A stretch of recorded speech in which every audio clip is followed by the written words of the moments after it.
People ask me, does pressure bother you?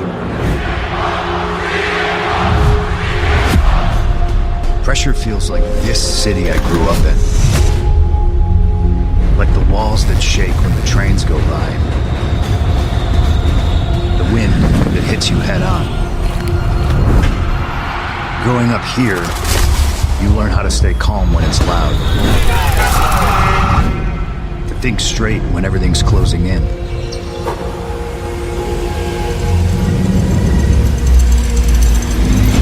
That's why the chamber never rattled me. CM Punk does the impossible. One of the most cruel, unforgiving structures ever devised. Whether it's one-on-one, on the outside. CM Punk! Finn Balor! AJ Lee! Becky Lynch! Or a battle on the inside. When that door slams shut and the world goes quiet. I don't know if anyone's ready for this. Everyone feels that weight. Welcome to the Elimination Chamber! This is gonna get nasty. Oh my goodness! The stakes could not be higher. Getting through it isn't a win. It's the price for chasing what matters most. A guaranteed opportunity at WrestleMania. So all this pressure Wait a minute! Oh my God! feels like home. Ladies and gentlemen, welcome to the least requested, least demanded, and the least downloaded wrestling podcast, PCW.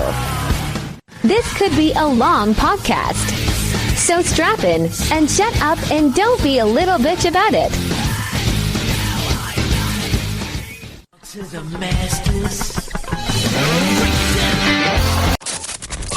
The question is, are you ready?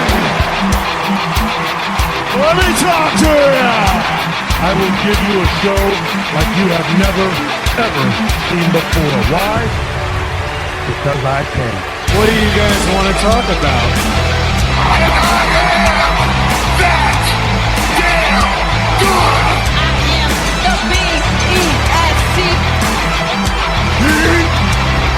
And the color red in a world full of black and white. I am the eater of worlds. Yeah! If you're some man!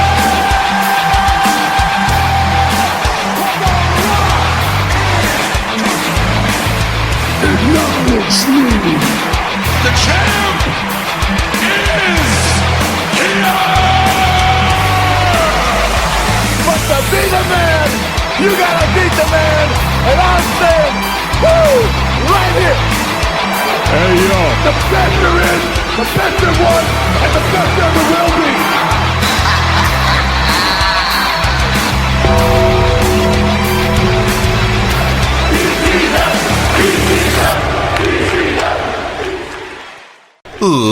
Ladies and gentlemen, boys and girls, children of all ages, welcome back to another episode of PCW Podcast Championship Wrestling. I am your host, Wayne, also known as Semi-Dry Chicken, and we are done with the Elimination Chamber. It is in the rear view mirror, thank God.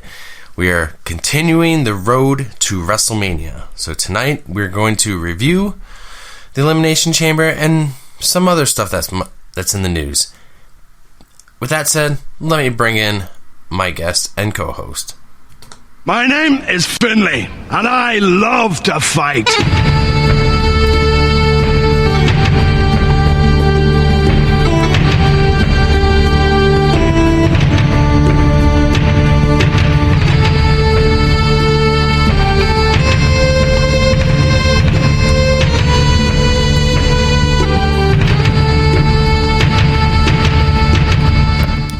Doyle! Oh, it's me. It's a D-O-Y-L-E. And, you know, it just occurred to me that both of us share a little gimmick ripping off of Mr. Road Dogg. And Road Dogg was fired today. Yeah, he and was. We should pour one out for him. Yeah, he was. Pour one out. We'll discuss that because, I want to talk about that. All right, let me bring him out.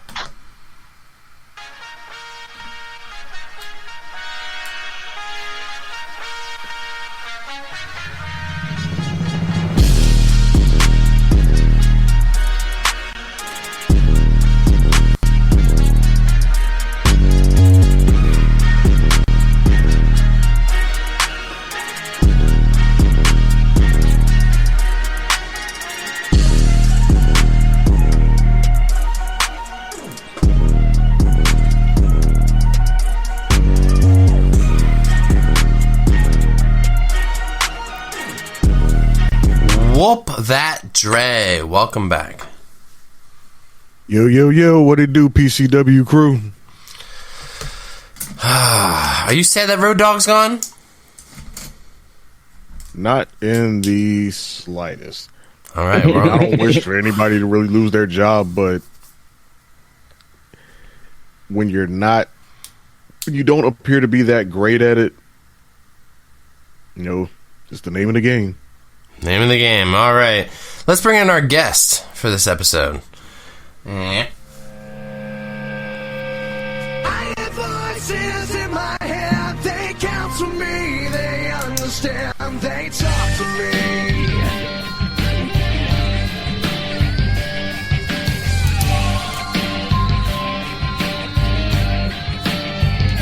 You got your rules in your religion, all designed to keep you safe.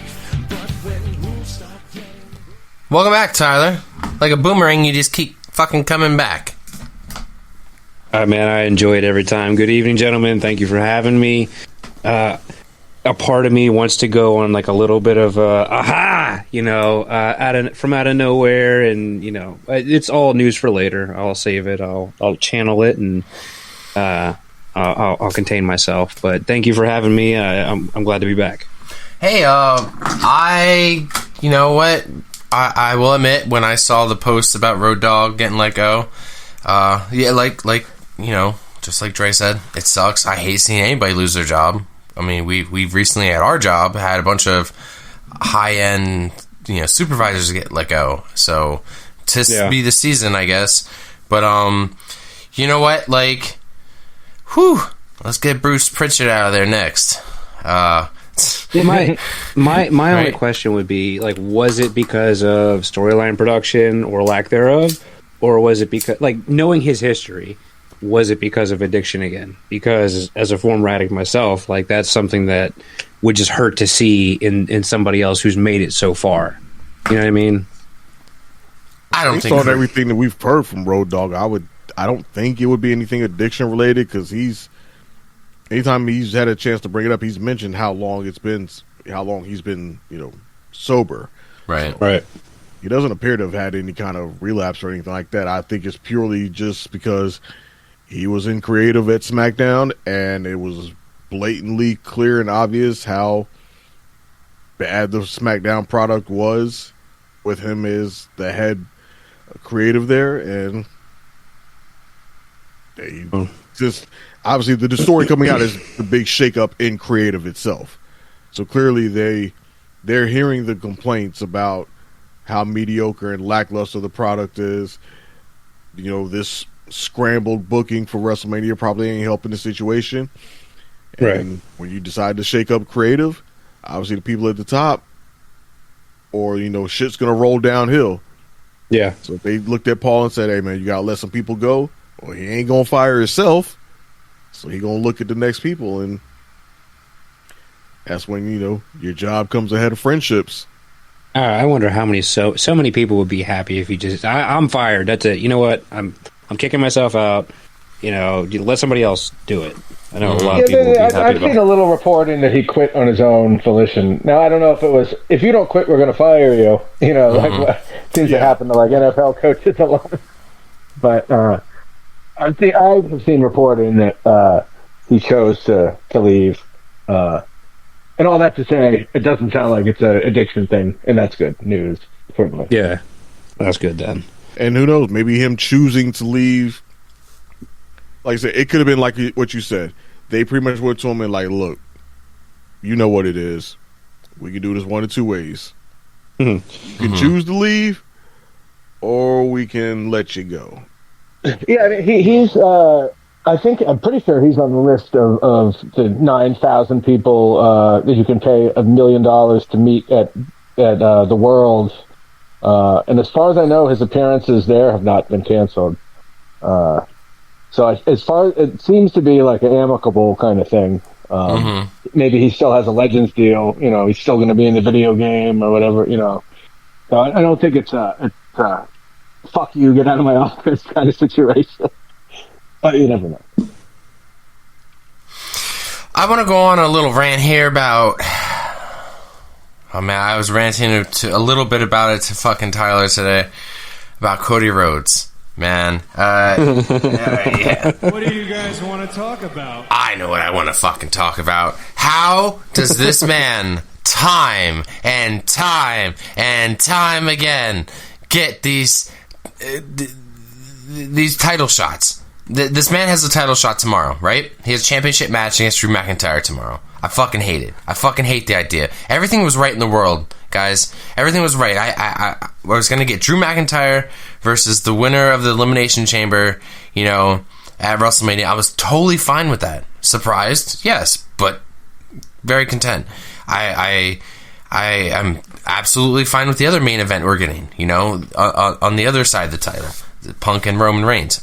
Totally content with that. So we don't have Cody in the main picture, the title picture. I'm so happy, right? Let's let Cody and Jacob Fatu do their thing over there, right? No. But they had to find a fucking way to have him wiggle his way in to getting a title match. So what the fuck was all this for? The Rumble. You lost the Rumble. You went to the Elimination Chamber. You lost the Elimination Chamber. You lost, man. So you get nothing. You lose. Good day, sir. Nothing. You get fucking nothing, man. Like, and then all of a sudden, just this issue that the general manager and Drew McIntyre have. The beef got so far, it's just fine. You know what I'm gonna do? I'm gonna give you that title match against Cody Rhodes since you've been ducking him so much. Are you fucking serious?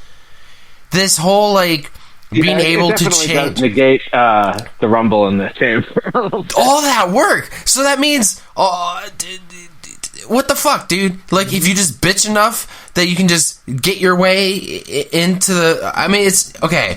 You know, we've seen it in the past with Daniel Bryan, you know, wiggling his way into the main event at Mania, right? But it worked. It was a movement. It was a moment. Ain't nobody out there fucking holding signs, screaming, "We want Cody Rhodes in the main event." Like, you know, there is no yes chance. I mean, dude, I'm fucking. Because you know what?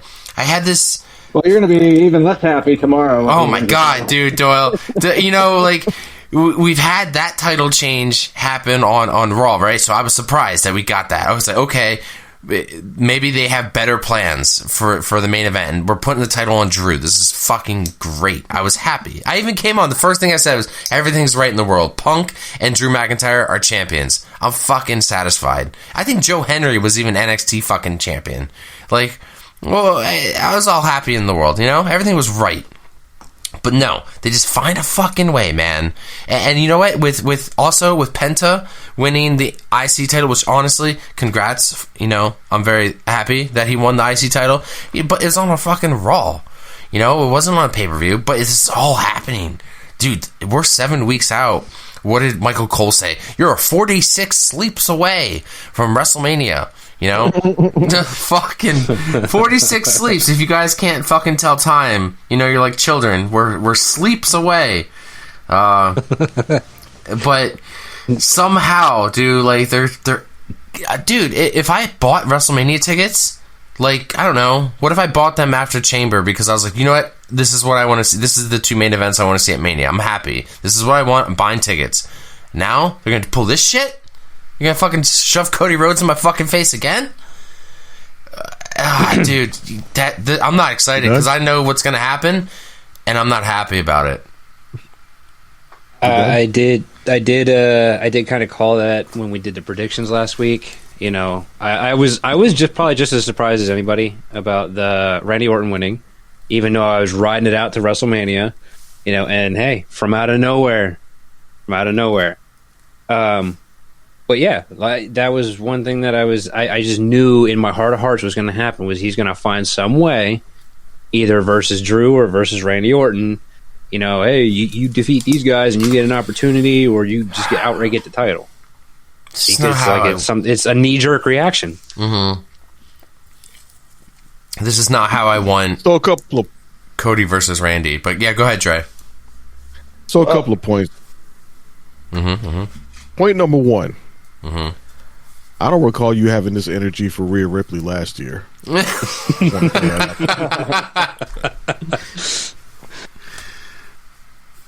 Point number two. In this case, at least it makes kayfabe sense. Because while you sitting here being all mad at Cody for getting the title shot, Drew did this to himself. Yeah, it's a punishment for Drew. Exactly. All Drew had to do was mind his fucking business and stay out of the damn Elimination Chamber match, and there would be no match against Cody tomorrow. But no, he inserted himself in the match. He screwed Cody out of a possible win. That is why we have the match. So it's one thing when they just shove some shit in place and pull some shit out their ass that don't make no sense, like they did with Rhea last year, and just forced her into a match that, for all intents and purposes, she had actually truly been knocked out of by her own accord. This ain't that. This is Drew forcing himself to have to defend the title again against the guy that he just can't leave the fuck alone. So at least from the kayfabe sense, this makes sense to happen. Point number three, we've all been saying for weeks now that we were going to get a multi-man match more than likely for the WWE title. Because Cody versus Drew wasn't appealing, and Drew versus Randy, as nice as it is that it's something different, it ain't the most box office. Exactly. We've had that match before. It doesn't exactly scream box office. Right. And some of that is WWE's own doing, in the fact of the way they've been booking Randy, kind of, you know, his lackluster booking that he's had for the last couple of months now. So they were going to have to do something to get to this multi-man match that we all pretty much have been expecting for weeks now. At least they're doing it in a logical way. We'll still have to see what happens tomorrow. Maybe Cody wins outright and we get Cody versus Randy, the match that people have been wanting for the longest time, even if it's not the most ideal way to get it. But it could be a twist on it. We could get Cody and Randy, where we've always thought Randy was going to be the heel and Cody was going to be the face, and they could turn it on its head and Cody could end up being the heel. Who knows? But this ain't. Well, right now there is no heel. All the times to get mad at Cody, this ain't it. Cody didn't do this. Yeah, it begs the question. I think are we all in agreement that Cody's going to win or beat Drew tomorrow? Yeah. It begs the question. Do we get Cody? No, Randy? honestly, I'm not 100% certain that Cody's going to win outright tomorrow. I think I would not rule out shenanigans, and we get some type of non-finish that forces Nick Aldis's hand again into making it either a triple threat or somehow Jacob gets involved and it becomes a fatal four-way. That's the question. Yeah, I would love for Randy to turn heel in this. My favorite Randy Orton is a heel Randy Orton, and they've definitely been teasing the fuck out of it for. It seems like ever since he came back, but yeah, I would love to see Randy. As much as I want to see Cody turn heel, I just still don't think they're going to do that yet. I would love to see. I would love to see a Randy heel turn. Yeah, I hear you on that. I think the only problem now with a Randy heel turn, though, is the fact that so many people are happy that he won the Elimination Chamber match. So he has a lot of babyface goodwill right now with the fans from that, just because it's, like Wayne's been saying, just because it's not Cody. So yeah, it's fair. If those two fall into conflict with each other, I think the fans are naturally going to gravitate towards Team Randy versus Team Cody. Mm-hmm. Team fucking Randy. I think even if you reveal that it was Randy Orton who took out Jacob Fatu and Randy Orton who took out Jey Uso, I don't know 100% that that's enough to make fans turn on him. In my heart, I wish it was Cody all along. And this is the big Cody to heel turn. We get heel Cody versus face Jacob Fatu. But that's in my dreams. And then I woke up. I want it to be Sami Zayn, but him being... I want it to be Sami Zayn under the manipulation of Cody. Oh, Sami Zayn right now. Sad Sammy, right? Put him and fucking Johnny Gargano in a fucking tag team. Fucking sad sacks. Fucking. What are they doing with these two? Seriously. What are they doing with either of these fucking guys right now? I think Sami Zayn's going to get his moment next year. But, like, I don't know what the fuck they're doing with Johnny Gargano. He's been just planking all over the place. At least his wife's getting TV time. You know? Anyway. Anybody getting the new wrestling game? Nobody? Nobody? Nope. Nobody? It's too pricey, man. Like, listener Dwayne Coleman, he was over here today talking to me about it, talking about how he wants to get the game, or just because of the case. I want to wait till the price goes down. I am not paying fucking full price. I ain't for 2K25. I ain't doing it for 2K26. No way. I mean, the game prices are just way year too to fucking year, high. how much better are they than the year before? Like, is there... Like, you know what? I remember I used to play Madden back in the 90s. I used to play Madden, and like it would be like the same, basically, and then like there'd be a year where there'd be a big leap, and they'd add like 5 new things. And it'd be the same the next year, and the same next year, and the same next year, and then they add 7 more things one year, and then like so it was like, why? Who's buying this game every year? Every year, dude. And this was, of course, before the PlayStation was hooked to the internet. Mm-hmm. But besides, players changing teams and shit, I don't understand what maybe one year has a different roster than the other. I get that, but is the game fundamentally that different year to year? I think like the campaigns, like I will say I am not enjoying the campaign mode in 2K25. There's multiple versions of campaign, and I fucking hate it. Like, I create a player. In past wrestling games, it's like you create a player, you get drafted to a main roster, Raw, SmackDown, or ECW or NXT, whatever game it was you were playing. You get drafted, you work your way up, you can go to a tag team, you can get a stable, you could go for the IC title, whatever. You work your way up. And there'd be some setbacks. The game would kind of force its hand, and whether it's a cutscene, which I always hate. They do cutscenes and they kind of force your hand with something, like somebody will cash into Money in the Bank, or something. It's happened. I've lost titles, and I got so pissed because, like, you can't fucking do anything but just sit there and watch the cutscene. But this game will make me fucking change genders and create a female character, and then fucking play as both of them, and then it'll make me play as Drew McIntyre, make me play as Becky Lynch. I've played as other wrestlers while my character is fucking doing something. He's doing something. He's on the roster, but he's off fucking doing something somewhere else. I don't know what the fuck. Then he shows back up and he's got a fucking shirt on that I didn't fucking put on him.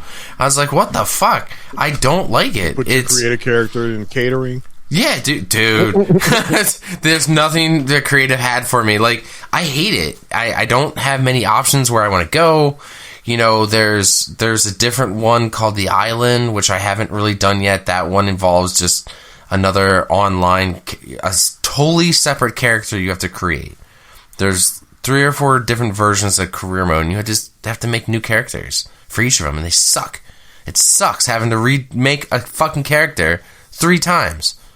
I hate it. So is this a game issue or is this a player/skill issue? No. Maybe No. Maybe you weren't over enough with the crowd. So No, man.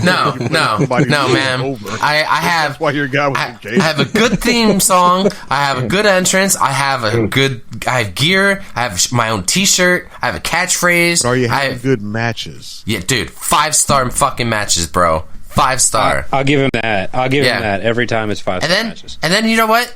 And then what did we do? Because it was around the Royal Rumble, right?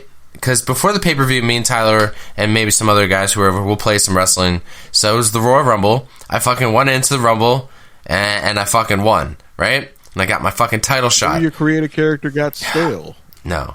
You didn't get fucking stale. Time off to give him a refresh. No. You got maybe I got injured. All the time. Maybe you should dye his hair and give him a neck tattoo. Yeah, maybe you're the Cody Rhodes of your own game. Maybe the game's sick of you. Oh man, dude. Yeah, but you know what? At the last minute, I'm gonna get a fucking heel turn. I'm sure at the last minute they'll just, if I bitch enough, they'll give me a fucking title shot, right?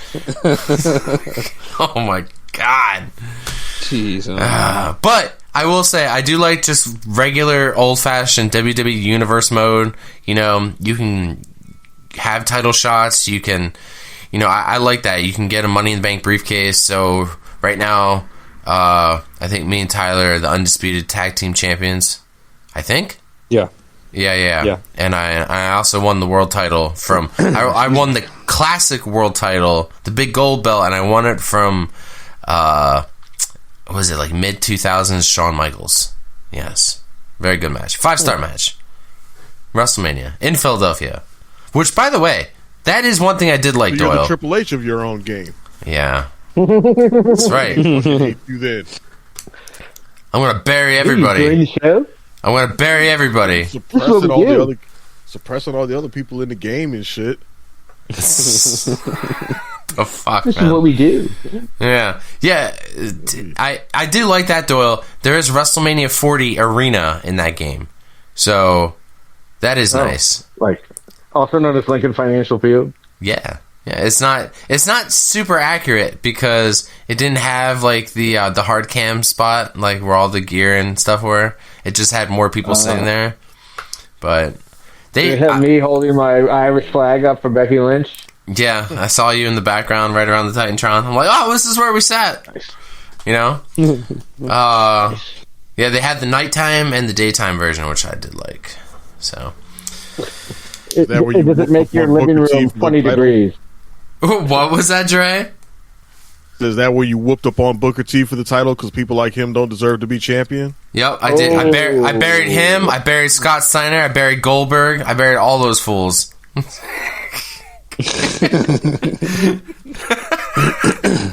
Oh man! Then I gave myself a stable. Yep, dude. I can attest to all this. Did anybody see the Natalya promo the other day on Raw? Like with Jackie Redmond, she's doing this promo. I didn't see it, but I heard somebody yelled out something that almost made her break character. Oh my god! Some dude is behind them. Dude, I wish, like, I just had those perfect fucking seats. They're just so close. But she's giving this interview, and in the background, for no reason, Horseman, like fucking Horseman. And then it's Selena Vega time. And then she said something, and he goes, "You suck." Clear as day. Clear as fucking day. Go back and just watch it for that. I mean, Natalya was god-awful, but just for the guy in the background was the highlight of that fucking Raw episode. Like, I was fucking dying. And, Jackie Redmond looked great, too. So, as always. Oh, yeah, we saw what she was wearing. Yeah, we all saw. So that was the real story. Man. So, what else are we missing? What else happened this week? On Raw and SmackDown before we get into the Elimination Chamber. And you guys want to talk about anything else? Anything in the news? Apparently, there's a WWE employee, a woman by the name of Alex Williams, who apparently has been promoted to lead writer of Monday Night Raw. A woman? Yeah. Damn, Doyle. A woman? I just saw it. Fucking Doyle hears that, and he's just like, Go fuck yourself. that's a fucking woman? Jesus. Oh, man. Drive next. Vince. When they let them out of catering, huh? Oh, God. Good. I mean, the more fucking diverse voices in the room, the better. That's true. Absolutely. Good. Yeah, I just posted what I saw in the Discord. Right there. Yeah, apparently she's vice president / lead writer of Monday Night Raw, so be interesting. Good for her. I have to look her up and see what her credentials is, what her past work has done. Is it all WWE work, or has she written on all my other children? Media? Right. Find out she was a former writer on Young and the Restless, and we're like, oh shit. Oh shit. So we're getting the Hall of Fame ceremony this year on SmackDown, after SmackDown. So if you guys can stay up that late. Still sticking with that dumbass choice. Yeah. I don't think I've watched that in years. Yeah, I mean, so far we have Demolition, AJ Styles, Stephanie McMahon. And guess Pretty boring class. It's funny that Hunter took over the company, and then the first year he went in, and then the second year his wife went in. And conspiracy. He's going to go in next year. No, man, Vin Man. Shane's going in next year. Oh shit, that is a good one. Shane McMahon. Huh. Do you guys know any former WWE champions who Shane will go in, or X-Pac will go in as a singles wrestler? Which I'm not opposed to. I think as a singles competitor, he should be a Hall of Famer. He should have never gone in as part of the NWO. Yeah. Wait, hold on. Didn't he have? Didn't he go in as DX too? Yeah. Yeah. Yeah. To me, X-Pac, Sean Waltman is a bona fide 2-ring Hall of Famer. As a member of DX. That's where you draw the line. Not 3. Right. NWO, nobody remembers or gives a fuck about sex. That's so true. I barely remember his NWO run. Exactly. He was in NWO for like a year, if even that. He worked in the cruiserweight division. They did make him a cruiserweight champion, but he was doing little to nothing. He had no memorable matches. You're in one of the most exciting divisions in the company, and you don't have a single memorable match. Working with the best cruiserweight wrestlers and luchadors in the world, and you don't have a single memorable match? Nah. Okay, so... Most thing he's remembered for is, if anything, he's more remembered for the fiery promo he cut when he left WCW and went back to the WWF and then completely trashed them. Yep. That's more memorable than anything he did in WCW as part of the NWO. Right. Him getting in there with that was pure click, pure homies. Just like get him an extra ring so he can command more, I guess, on the con circuit or whatever. Can you guys think of... the 1, 2, 3 kid beating Razor was more memorable than his NWO run. Absolutely. Exactly. I will absolutely agree with that. One of the most memorable, quote-unquote, debuts in wrestling ever when he upset Razor Ramon. Can you guys think of any former WWE champions that are not in the WWE Hall of Fame? Batista. Yeah, Batista. But what's that?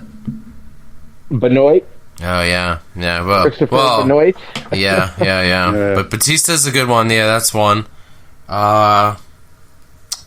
Big Show. Jericho's not in the Hall of Fame yet. Big Show. Big Show's not? No, he's not in the Hall of Fame yet. Christian. Not in the Hall of Fame yet. Yeah. Really? Yeah. I thought him and Edge got Is he inducted champion? as that tag team they did. Ooh, Edge I and don't. Christian? No. Yeah. I don't think so. No. Uh-uh. Nope. I'm pretty sure Edge is only a one-time Hall of Famer when he went Yep. as a solo, and Yeah. Christian technically hasn't retired, so Yeah. he left WWE. Only there was Rey Mysterio. Yeah. Yeah, but Ray stayed with the company. Christian, he left WWE and immediately went to TNA, I think, or it's been in AEW obviously all these years, so they ain't about to induct an active AEW talent. Well, yeah, it's definitely. Man, so that's going to keep Christian out. Probably was keeping Big Show out too, because I think he's still technically AEW. Yep. And same thing with Jericho. As much as we all don't like it, he's still an AEW guy. And and then Outlaws. Yeah. Because of Billy Gunn. Yeah. So we'll see. Yeah, I mean, I'm pretty sure that was like the one time they played nice. Yeah, they when they let left Billy Gunn come Yeah. for DX. Yeah. So, yep. I mean, we got 7 weeks. I mean, do we think anybody else is going to be inducted? Do we think we're going to get another woman, or like they do this fucking thing now where they induct a match? So we're going to get that. Yeah, they got the match thing. They'll announce at some point, and yes, we may see, unless Stephanie's going to count as the woman inductee. We could get another one. Maybe like Jazz or somebody. Says I was just gonna say, didn't Jazz just sign a contract to be a coach or something? I could see her maybe getting she's the working nod. down at the Performance Center, so yeah, she could get an induction. Technically, we don't have our black person for the year yet, so if they're gonna hold true to that thing that Vince had in place, then we still got one of those. Still got a black person they got to pick. Triple H is dying for struggling that. mightily with that. How about MVP? Ain't no He works for AEW, I think, doesn't he? Yeah, I think he does. Works for AEW and notoriously does not get along with Triple H. Yep. That man does not miss an opportunity to dunk on Triple H now in interviews. Yeah. You want to start this review, Dre? Hello, ladies and gentlemen. This is Sir David Attenborough. As you know, pro wrestling over the years has become incredibly overwhelming. We have Monday Night Raw at 3 hours, NXT at 2 hours, SmackDown at 2 hours, and some shit called Evolve and LFG. Let us not forget TNA and AEW. Also, then some off-the-wall start time PLE at 8 AM. Anyways, what I'm driving at is the time PCW puts in for you every day to cover all this bloody shit. So, the least you can do is head over to ProWrestlingTees.com and look up your favourite wrestling podcast and buy a goddamn shirt. You are a mark, aren't you? I'm wearing one right now. I showed some support and got some for friends and family. I can't wait for them to open their gifts and go, who the fuck is Podcast Championship Wrestling? I'm done with my rants. Sure. News. Is Mark Henry in the Hall of Fame? Yeah. I'm pretty sure he is. If he isn't, he should fucking do the Hall of Fame in his fucking pink salmon fucking suit. Yeah. Right? That jacket should definitely be in the Hall of Fame. Yeah, if he doesn't do his fucking... If he doesn't do his fucking Hall of Fame like speech in that, then I don't know what the fuck. Actually, I'm gonna Google it right now. Is Mark Henry the world's strongest man? No. You're one of those typers? What's that? I gotta say it out loud? Well, this is... Yeah, as you type it. This isn't audio only, so, I figure to let the people who are listening know what I'm doing so we don't have dead air. Jeez, this guy. Hall of Fame. Is he in the Hall of Fame? Yes, Mark Henry is in the Hall of Fame. Is officially inducted in part of the 2018 Hall of Fame. Known as the world's strongest man, Henry is recognized for his 20-year career. And which in... Blah, blah, blah, blah, blah, blah, blah. Oh, okay, so there you go. 2018. I never heard of that word before. What's all upset? What's that? Heard of what word? No, I was just fucking with Wayne. All right. Back to Dre. Okay. I guess we'll dive into this Elimination Chamber, which took place from the United Center in Chicago in front of 19,000 moderately enthused fans. From what how it came across on the broadcast. So, yeah, I mean, I think Carlos every now and then talks about it, but the difference between the Rosemont and the United Center is like night and day. Oh, really? In Chicago, notoriously a hot crowd, but not at the United Center. Apparently, that Rosemont Horizon, they go something about the building. It like captures the noise a lot better. They say it could be. Yeah, I imagine it could have something to do with just the acoustics of the building as well.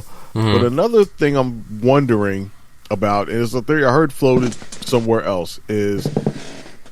Even though Chicago is a hot wrestling town, mm-hmm.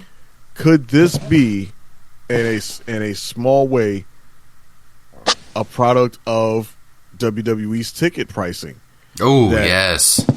Even though you get a hot crowd like Chicago, you aren't getting those hardcore, rabid fans that you used to get because you've essentially priced them out. Mm-hmm. Yeah. So you're getting fans, but you're getting more maybe more casual fans mm-hmm. in it. And could that be impacting? Could that have played a role maybe in how this crowd came across on television, given that they weren't as hardcore and rabid because those guys probably aren't as rich and probably stayed home. Mm-hmm. I think that's a possibility. It is, yeah, it was a theory to something to consider. But before we get into the individual matches themselves, I just want to get everybody's just overall thoughts on the show, just as a whole. Doyle, let me start with you. What were your overall thoughts on the Elimination Chamber? I thought it was just okay. I thought the women's match was better than the men's chamber match. I had a significant amount of problems with the men's chamber match, but we'll get to that. And then the two singles matches were of course they had Irish folks in them, so I enjoyed that. But I thought there was no drama in the Punk match because there was next to no chance Finn was going to win, and I think AJ Lee fucking sucked Moosecock. Moosecock, fascinating. Not very good, but it was an okay show. I kind of 4 matches. It's like. I don't know. I feel like these cards should be a little longer or something. I definitely agree with you on the 4 match thing. I think they need to up it to 5. If they don't, if nothing else, they need to up it to 5 because some of these gaps in between matches were obnoxious. Yeah, like I'll get to one when we get later on in the show, just how long it was between matches. But Wayne, what were your overall thoughts on the show?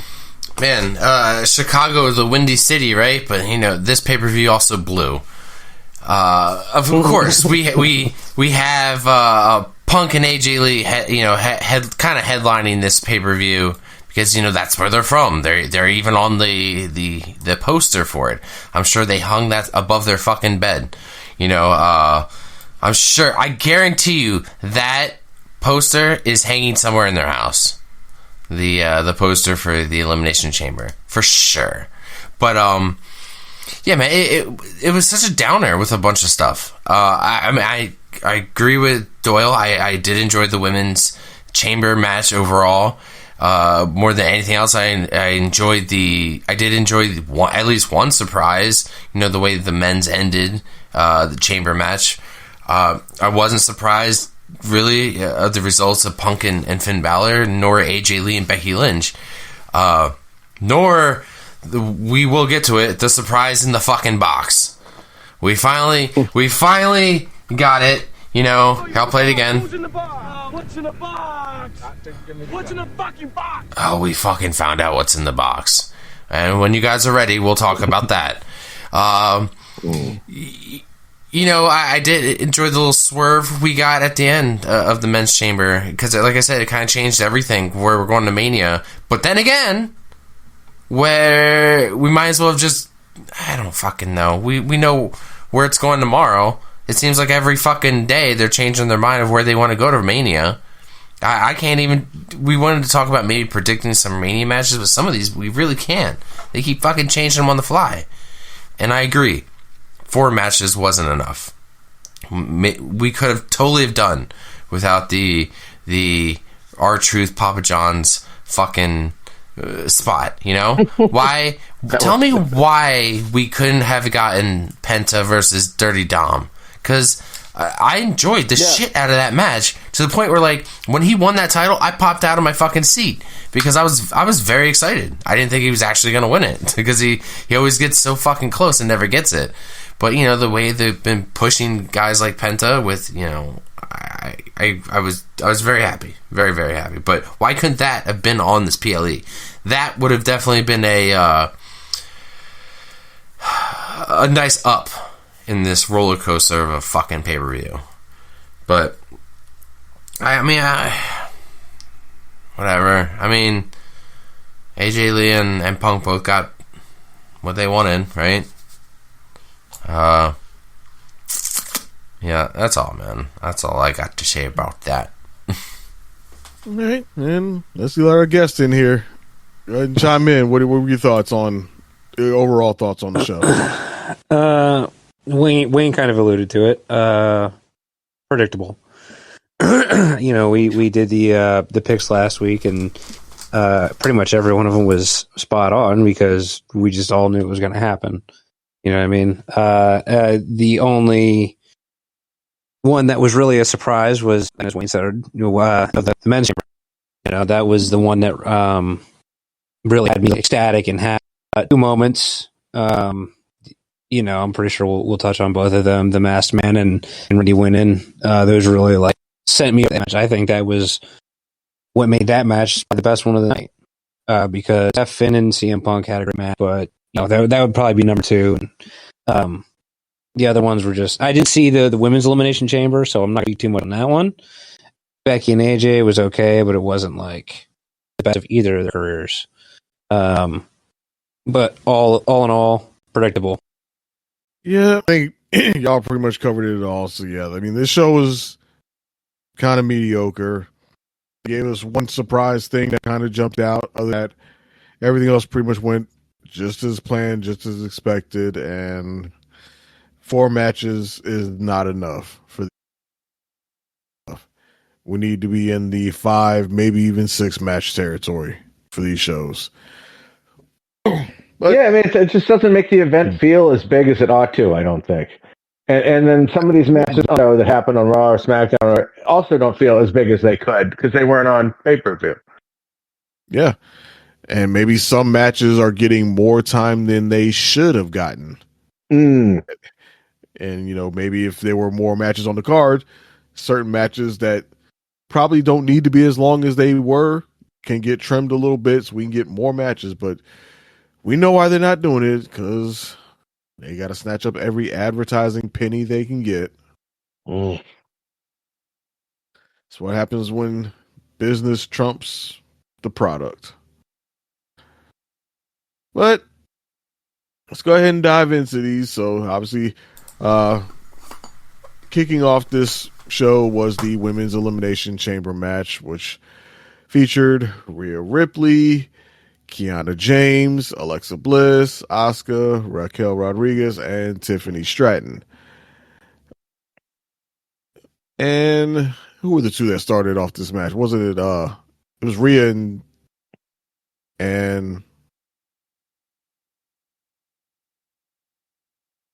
shit, who was? I can't remember. I must say, what? It wasn't Rhea and Tiffany. It was Tiffany Stratton and believe it was Tiffany. Was it Tiffany? Kiana or Tiffany? Yeah, it's Kiana and Tiffany because they had you're right. Because they had this is like the one out of like multiple like wardrobe malfunctions that they had. You know. The wardrobe malfunctions didn't happen until later on in the match, of which there were a couple. Yeah, that's what I mean. There was a couple. Kiana James had a wardrobe malfunction, and Raquel had a big wardrobe malfunction. Oh, it's not that big. Well, hers was more blatant. I mean, in terms of blatant. I think Kiana's was way more. But anyway, I digress. Yeah. So, this match itself, it was better than the men's match. I'll definitely say that. Some things that they did do well in this match, I think they booked Raquel Rodriguez very well in this match. She really looked like a dominant, almost monster in this match. The way she was just running through everyone in this match, and seemingly seemed unstoppable until they then ruined all of that by just having Tiffany Stratton hit a simple Prettiest moonsault and eliminator. Yeah, it's like they did all that building up with her, making her look so strong. She even eliminated Asuka and Kiana James at the same time. Yeah, I was trying to remember ever seeing a female do that, and I can't. Right. And the only other one I remember is Roman doing it a few years ago. Was it Daniel Bryan and Edge? I think want to say he double pinned. Edge and Daniel Bryan. Shit right there.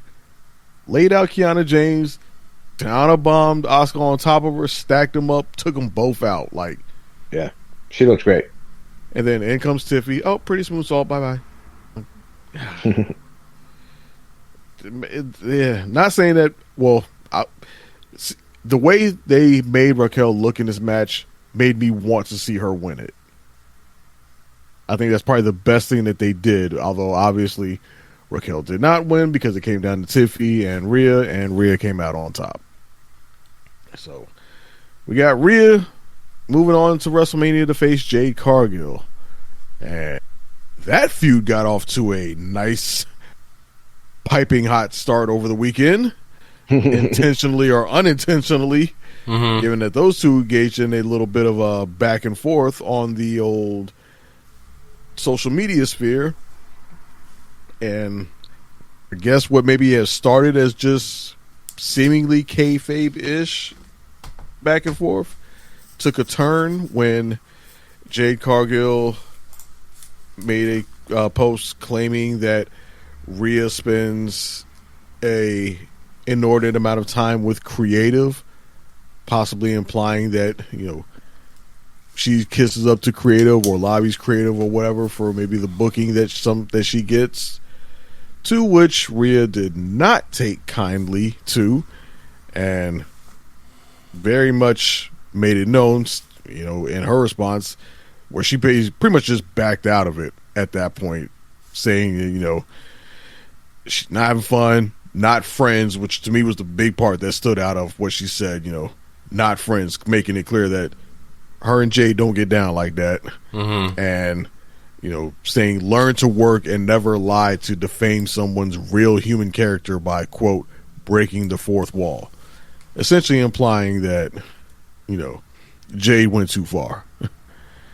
And not only did Rhea have something to say, you know, at that point, some other people piped in, including Chelsea Green piping in with, you know, saying that Rhea is proof that you can be kind, respectful, and the most talented wrestler in the world. Jade clapped back at her. Insert Piper Niven with the clap back. And yeah, they was just on Jade Cargill's ass over this shit.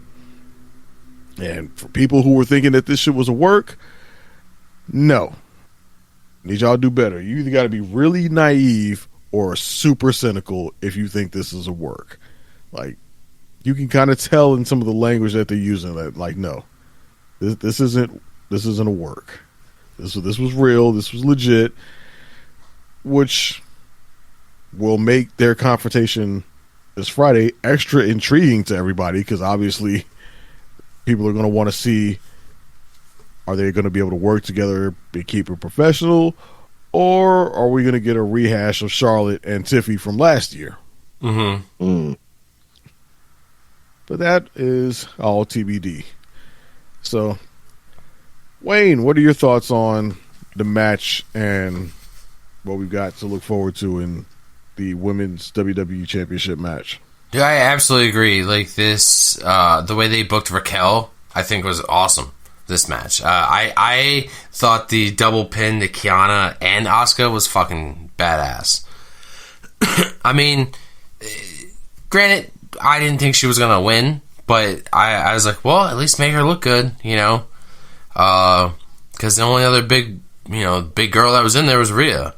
You didn't have much else in there. We didn't have Jade in here. We didn't have Nia in here. We know. So as Raquel, finally starting to carry herself as a realizing that she's a hell of a lot bigger than a lot of these other women in this match, and she showed it. Definitely enjoyed the hell out of that.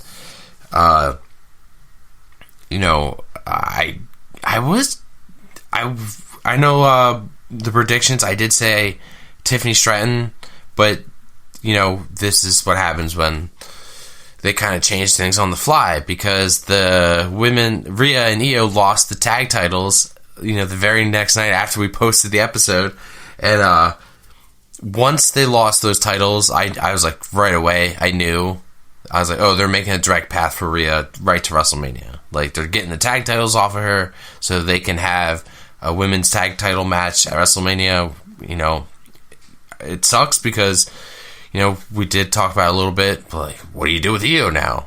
Io's just like, hi, I'll stand here and fucking watch. I'm here to support you.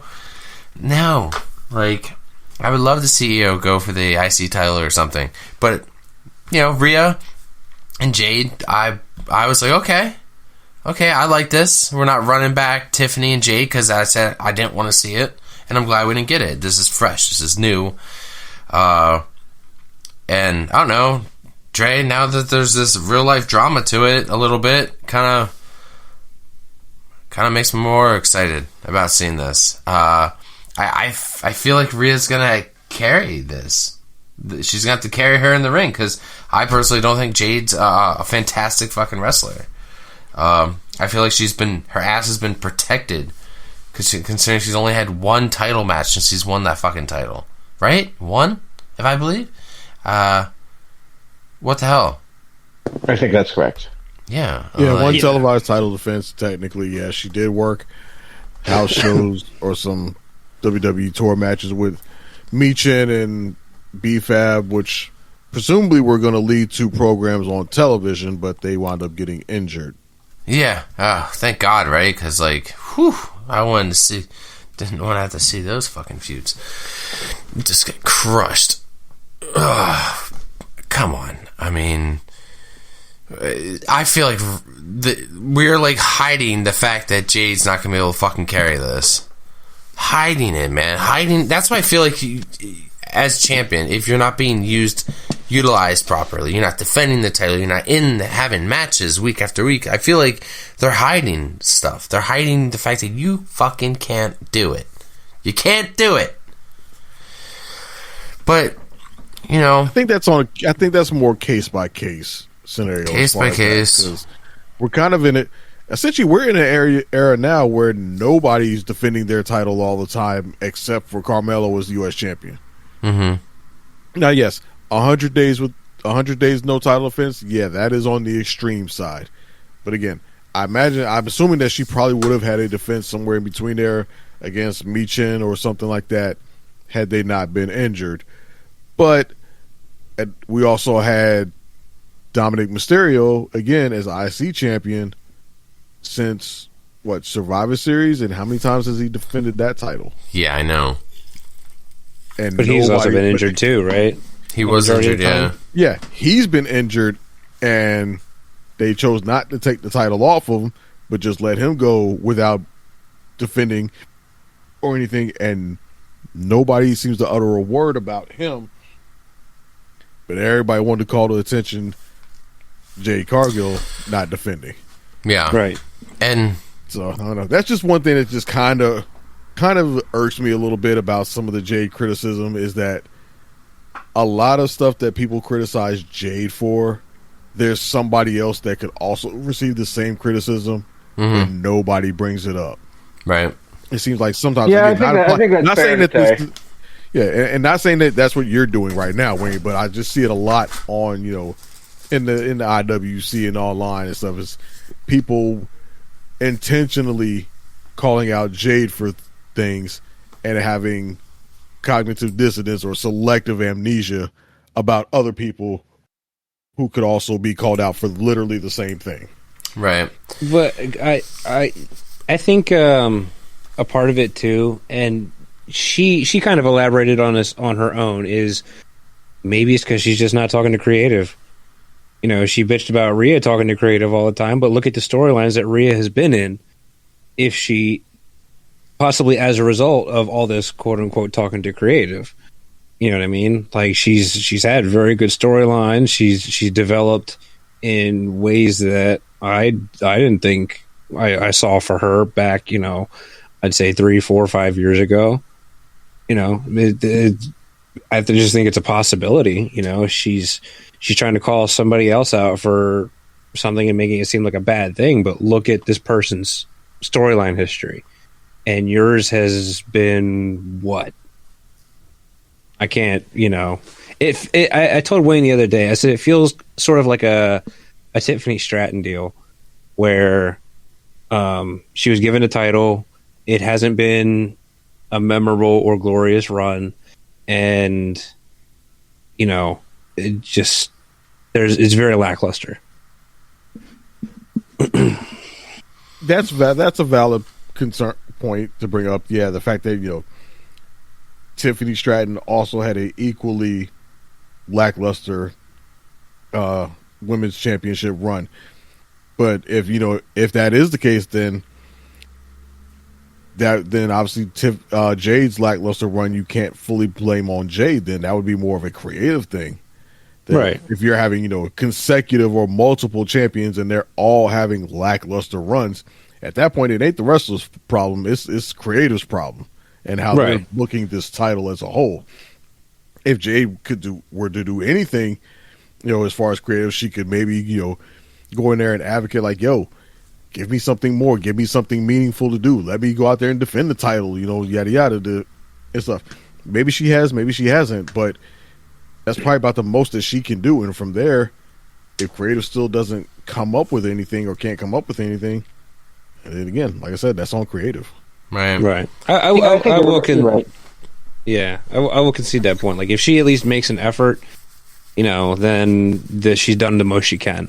Yeah. Here's the big difference between the two, I think, is that Tiffy, besides the glaring obvious difference, is that, Tiffy came up through NXT and did all of that, and Jade was this, look at what we signed, oh my God, and she was all over the place for weeks, and then we didn't see her for months, and then she finally debuted, and she hasn't really appreciably improved, and that was the big thing, was, now that she's in WWE, she's going to get the training that she didn't get in AEW. She's going to get her, shit together, and she's going to finally be this force that everyone thinks she ought to be. And it just really hasn't happened. So I think there is some residual resentment just from the way she came in, being so hyped up, and then it just kind of now. And sure, some of it is the booking, 100%, absolutely. But some of it is just her, like maybe this might be the ceiling. She might never be, she's never going to be fucking, Mr. Perfect or Bret Hart. She's not going to be a technician. You know what I mean? That's fine. Right. You don't have to be. But she kind of feels like she hasn't appreciably improved all that much. And part of the selling point was, now that she's here, she's going to get so much better. And it kind of hasn't happened. And that part is where I would say blame could fall to her, because there is reports that she does have genuine heat with a lot of women in the locker room, and it's because of her attitude and things like that. So obviously none of us are backstage, so we can't, attest to how, valid it is. But assuming that these reports do have some merit, then perhaps that would be on her. Maybe there are women in the locker room who are willing to work with her or trying to work with her and want to help her develop and this, that, and third. And maybe she's blowing them off. Maybe she's being rather dismissive of them. Maybe she's come in, and because she was immediately signed to the main roster and hyped up and made to be such a big deal, maybe she has a bit of a big head and thinks that, she's good enough and thinks that she doesn't have to improve or she doesn't have to work at her craft to get any better. She's like, maybe she's like, why do I need to? I'm being booked with top stars. I'm getting high profile matches. They put the women's title on me. And, so, I mean, there could be some, I said, some definitely validity to that. And in as much as you said that none of us are backstage, you're right, we aren't, but we are, or we can be with them on social media, which of course I do just for research for the show. But you see them, and they're, even somebody like a Nia Jax, who I think we all kind of thought people didn't like because she was, she was dangerous and whatnot. But you see them all hanging out together backstage, doing little dances together. Even, when they're in Australia, they're going to pet kangaroos together. But you never see Jade in any of those pictures with anybody. The only time you really saw that stuff was when it was her, Bianca, and Naomi. And Naomi, sure. Mm-hmm. And yeah, you're definitely right about that. Like Nia, you can see how beloved she is in the locker room, and I think I've heard other women talk about her as being like a locker room leader, because at this point she is one of the veterans back there. Mm-hmm. Yeah, I just wanted to point out that I don't know if it's some of the other wrestlers ostracizing her, or if it's her standoffishness, or my inability to speak, or both. She might be kind of standoffish, and people might resent her because of the way she came in and the hype and whatever, and it might just be kind of a perfect storm, of bad feelings, if you will. It could be. Who knows? Maybe. I mean, I don't know how she was in the AEW locker room with the women there. I don't know if she didn't get along with them, or if maybe they treated her some type of way. Yeah, obviously, it could be. We could speculate for days about the reason. Maybe she brought some baggage in from there. Maybe she was a little distrusting and all that. But neither here nor there. I think ultimately, the blame for it is a little bit on Jade, a little bit on creative. There's plenty of blame to go around.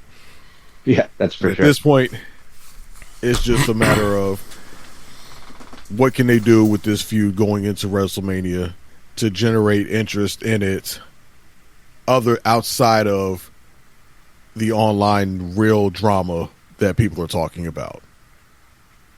And Jerry Jarrett famously had a sign in his office that said, "Personal issues draw money." And so that's what they have to do. And I think that's what they're trying to do, is make it a personal issue. For two people that don't really have a history together, so there's nothing to draw on there. You can't say, "Oh, we used to be in a tag team together and now we're not." That's kind of all out the window. This is kind of two folks that haven't really interacted at all in any real way. So you kind of have to invent something, Yeah, and I think they kind of started that a little bit on Raw with Monday by just having Rhea and Io come out and just basically just for Rhea to say, I'm coming to SmackDown this Friday, and they made a very poignant point about it to have Rhea get all up in the camera about it, almost like she's pseudo breaking the fourth wall herself. Like she's looking at Jade, but she's also kind of looking at us, the viewer, and be like, "Y'all know what's up. I'm gonna be there. We'll see what's going down." Just one of those type of wink and the nod type things. But I also want to give some props, just getting back to the match itself. I do want to give some props to Kiana James. Yeah, they made her look good. She also had a very strong showing in this match. It looked like she belonged there. Mm-hmm. She did. I think the only thing really missing from Kiana James right now is just more character work. and her ring gear. Her ring gear needs work because she's got the in-ring performance. She can clearly go. She's pretty good on the mic. You know, we haven't seen her really have to stand there and cut a promo, just her and the camera and the audience yet. But she can at least talk. She's a good talker as far as in segments and this, that, and the third.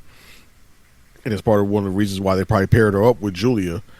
But when you look at all the other women who were in the match, all of them, and it's just something that I noticed was all of them, their ring gear matched their character. You know, like Rhea had the studded, you know, spiky all black emo thing.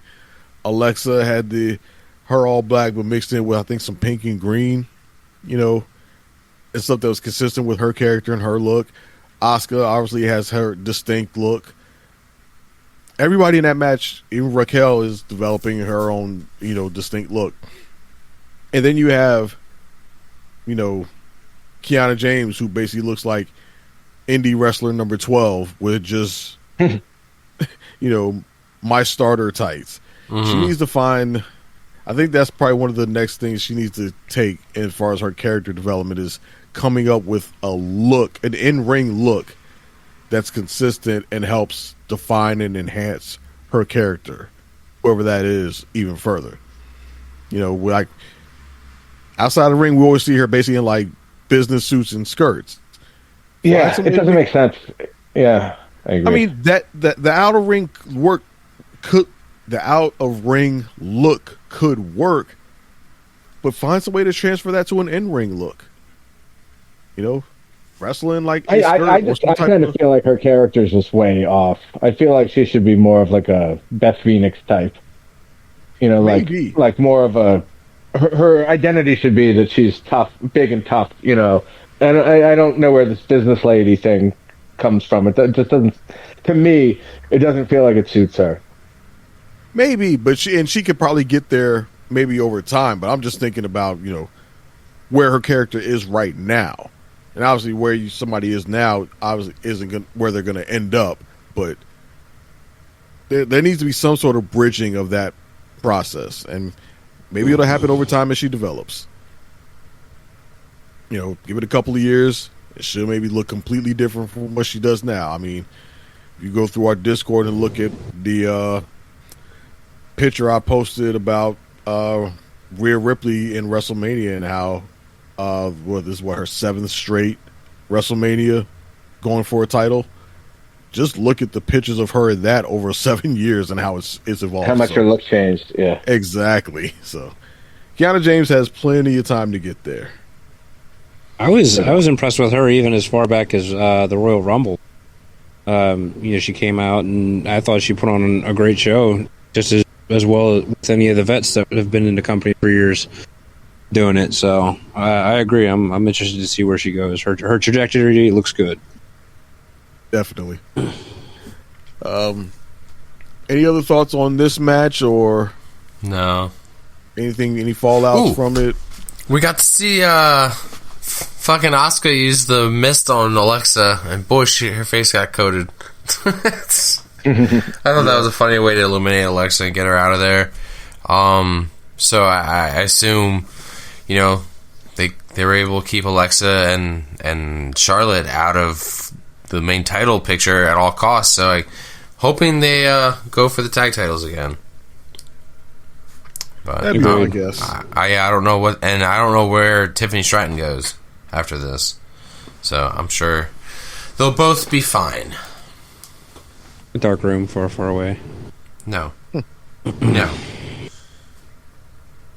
Anyway. Yeah, but I mean, that was the one thing that this match really had going for it going into it was how wide open it was. You know, I think you could have realistically made a case for pretty much anybody but Kiana James, unfortunately. Mm-hmm. But now coming out of it, it's just, you know, obviously we know what Rhea's doing, but everyone else, the other 5, were like, what are they doing now? Like, there's no clear direction for any of them.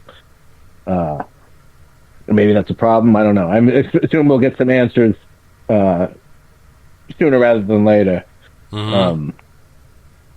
But whereas the men's match, I think it was a little clearer where we're going with some folks. This one is just like, I don't know where anybody's going except for Rhea. Well, I think there are some ideas. I've got some ideas on where some of them are going to go. Like, yeah, I do too. Yeah, Alexa, I agree. I think her and Charlotte will probably be back in the tag title picture. Maybe Asuka, I could see, given that Io on Monday told Rhea, go to SmackDown, do what you got to do. I'm going to stay here on Raw. That seems to make me think that we're probably going to move forward with an Io Asuka program going into WrestleMania. We might see Io Sky versus Asuka in a WrestleMania match. Maybe maybe even a triple threat with Kyrie's saying we may. I was going to say that's also something to consider. I was going to say is that relationship may finally be over or almost coming to an end. Yeah, but I can just easily see. I can also see the Kabukis in this big women's tag match that I keep pitching. So, who knows? Potentially, yeah. I think there's potential for that as well. But both of those teams you just mentioned, the Kabukis and Charlotte Flair and Alexa are just counting down the days till one of them turns on the other one. I mean, eventually, yeah. I think I don't. Well, it depends on probably what comes out of WrestleMania as far as that, but I don't know that they're so keen on doing the portrayal between Charlotte and Alexa yet, just because it seems to be working so well for Charlotte right now. Mm-hmm. I mean, I'm in no rush to see them break up anytime soon. Again, no, I'm not either. No. I'm enjoying the Charlotte right now as is too. I think this is the first time I've liked Charlotte in quite a long time. Yeah, ever. Exactly. All right, so let's move on to the next match, which was AJ Lee challenging Becky Lynch for the Women's Intercontinental Championship. A match that went on for 15 minutes and 40 seconds. And when I made my comment earlier about this PLE needing 5 or 6 matches, so that way some matches that didn't need as much time wouldn't get it, this is the one I was talking about. 15 minutes and 40 seconds didn't seem like this long for a match, but it definitely felt like more time than this match needed. Yeah, it sure did. AJ Lee did come out on top, making Becky Lynch submit again with the Black Widow to become our new Women's Intercontinental Champion. That's all well and good. And AJ Lee followed that up by coming out on Monday Night Raw with a promo saying that she wants to be a fighting champion and challenged all the women in the back. If you want some, step up, step forward. Let's show me what you got. Not the strongest promo. I mean, she got the message across. She did get the point across. But the delivery was a little bit flat, kind of like this match. This match wasn't a terrible match, but you could definitely tell that AJ Lee was getting gassed in this match. Like at a certain point in the match, you could just tell that she didn't have her in-ring lungs. And why would she when she hasn't been wrestling? Right. Since she came back before, God, when did she come back? September last year? Oh my God, yeah. It was right before WrestlePalooza. She did War Games. Yeah. And then at WrestlePalooza. Yeah, she did WrestlePalooza. She did War Games. Yeah, remember when she's at WrestlePalooza, she was doing those windmill punches? Oh yeah. That was the battle of the couples, right? Yeah, that was her and Punk Yeah. versus Seth and Becky. Yep. Yeah, so I mean, she's only worked like 3, maybe 4 matches since coming back. No singles. But and this is her first singles match, her first 1v1 since she came back. All the other ones were ensemble matches. I think like when you're a superstar this big, like I don't know, you guys have probably seen it in the person training at home. They got a big ass barn, and in the center of that barn, they have a wrestling ring. you mean to tell me you don't have a wrestling ring, that you haven't been trying to make up for not being in the ring 10 years? And I say all that to say that I agree with you, Dre. Like, she definitely did show fatigue very easily and very early on. Yeah, but to that same point about getting some reps in the ring or something like that. Just like they say in all sports, though, ain't nothing the same as actually doing it. Like NFL players, you can run all the drills and and procedures and routes and get on the field and practice with a quarterback all you want. Ain't nothing like doing the actual game itself. NBA, you can do all the layup drills and all that stuff. It ain't nothing like being in the game. So even if she was, working in a ring or getting some reps in or hitting the ropes and working with Punk a little bit, which I believe she was doing. I think they've shown clips or videos of her and Punk working together and all that stuff in the ring, just her helping her shake a little bit of rust off, get some timing back and all stuff. Still, nothing like doing it live and having actual matches. So, hopefully she does. At the very least, hopefully she does live up to the moniker of being a fighting champion as she claims. And I'd like to see that start next week, maybe with her actually working a match next week. But we'll see. But Doyle, what were your thoughts on your fellow Irish woman dropping the Intercontinental title? Yeah, this is way too long. You were absolutely right. Correct me if I'm wrong. I think we all assumed this was going to continue to WrestleMania. I think we all did predict that, yes. Yeah, I now that I've seen this once, I really don't need to see it again. It wasn't terrible, but it sure wasn't great. And I would love to see Becky working with someone that she doesn't have to fucking carry across the finish line. I think her and Bayley, although Becky's been booked much better than Bayley has, I think they both suffer a little bit from being so good that they get stuck in there with people that need help, and they need to do a lot of hand holding, I think. And I would like to see Becky in there with someone that's closer to her caliber of talent. Yeah, I mean, AJ, I guess they're having some big multi-woman number one contender match for the AJ's title, and maybe that's the diversion. It's that promo sure sounded like she was done with Becky. I still want Becky and Jessica Carr. That feud's been going for a while. We know Jessica Carr has been training in the ring and wrestling under a mask on one of those internet shows they have. And I like the way somebody called. I think it was Tyler called it. That she if she's the referee, or probably that she would be the referee. So good work on that. So I want this feud to be over. I'm much more interested in seeing Becky go do anything else.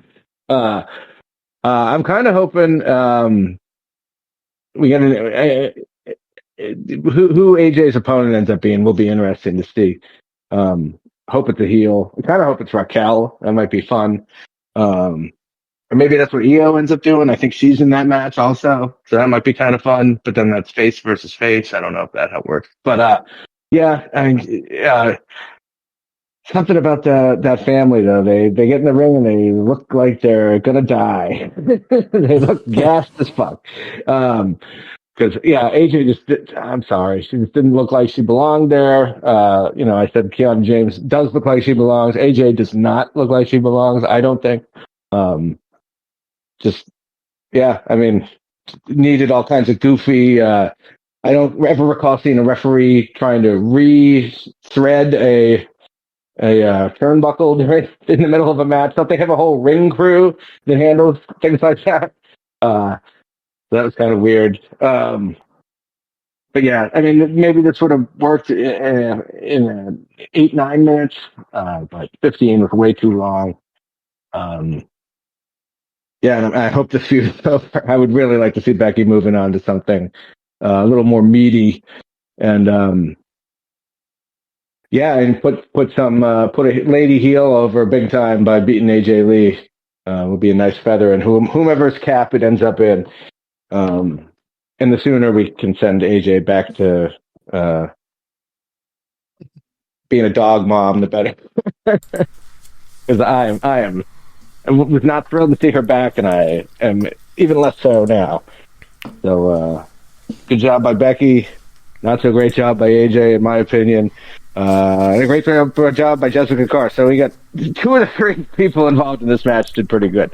But, yeah, this AJ experiment needs to be over sooner rather than later, I think. Hey, what are your thoughts on this, Wayne? This for sure. This for 15 minutes. This match should have been 5 minutes less. Just hit all the high spots and go home. Because AJ Lee didn't look like she could do 15 minutes. It really shows that she's been out of the ring for quite some time. I don't know. Maybe putting a title on her was the right move, but given where they were, so I guess. They want, like I said, they wanted to have them both holding up titles at some point at the end of the night, right? So it's kind of what we got. This match wasn't embarrassing or anything like that. I'm kind of glad we got. Hopefully, we're over the cartoony Becky Lynch. We go back to maybe being the man. God damn it! I'm so with Doyle. I'm over this fucking feud. I'm done. I'm glad. You know what? Maybe I'm glad we didn't have it at WrestleMania. I'm glad it's over. It's done. Well, we still might. Yeah, we still might. Ooh. Right. I hope not, Becky but can fuck around and sneak her way into the match and end up winning it to get her shot back. But this whole thing with Jessica Carr has been so much more interesting. Why don't we have just Becky versus her, and then AJ Lee should be the special referee? That might be better. Fuck. Yeah, it's through. It's done. What it was funny is AJ Lee came out talking about she's gonna be a fighting champion. She's gonna defend it, and if any of the women have anything to come out, and nobody came out because then her music just hit and she just left. I thought somebody was gonna come out and answer that. And nobody did. I was expecting that as well. Yeah. Yeah, it's just she made it. You can tell during a delivery sometimes, when they deliver a line, that there's a cue coming after that. Right. And it felt like that's how she had delivered that line, something was supposed to happen, and it just never did. Yeah. Go ahead, Tyler. What's the rest of your share your thoughts on the match? Contrary to you 3 gentlemen, I think this was perfectly timed. Because, yes, we understand that AJ does not have, she's been out for 10 years. And, I think it was for a part of that reason why it was perfectly timed. To give her time to, figure out how to move to the next cue or get ready for this move set or, execute this. And then I'm also just not a fan of rushing through a match. You know what I mean? I think they got to where they needed to be or where they intended to go. And if it had been a half hour, I'd agree. Way too long. Even 20 minutes, way too long. I think rushing it in 10 minutes would have done a disservice, to Becky. And then to AJ as well, although more to Becky. To Doyle's point, she's a high caliber talent. For her to be beat in, 5, 6, 7, 8 minutes, how does somebody of that caliber lose that quickly? It just wouldn't have been believable for me, or I don't think very many other people. The Jessica Carr spot didn't happen how I saw it in my head, but I'm still somewhat satisfied with how it all played out. And to correct a point that a couple of you have made, she did not just tap out once. She tapped out technically twice. It's just only one counted. I as far as the the feeling of wanting it to be done and over. I think if we know Becky, she is somebody who likes to bite from her husband's playbook. And maybe you'll follow me on this. Do we see a masked woman interfere in these matches? No more masked people. Listen, no. I agree. I agree. Wholeheartedly, 1,000% agree. But she has been known to bite out of her husband's playbook. You know, I can't not look past that. Her history. You know? So does she do something where she's interfering in matches and this and that, and everybody's like, well, who the hell is it? You know? And yeah, okay, she doesn't have the benefit of an injury to give her that plausibility for not being there. So it's like a real question of who the heck it could be. But, you know, it's just something that's a possibility nonetheless. Yeah, other than that, you know, predictable. It happened. It's over now. We can move on.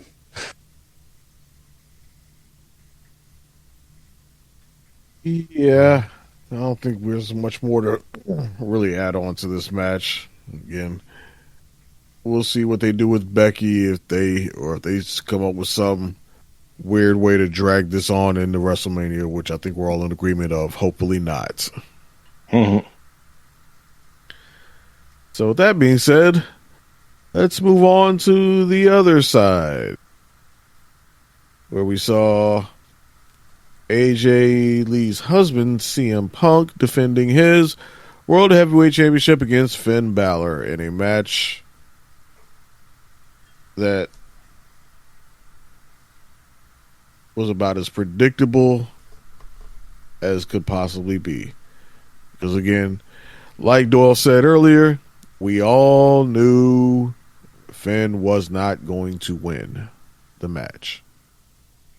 The only real intrigue in the match in our preview episode was, were we going to get some type of bloodline-esque storytelling elements in this match? Not.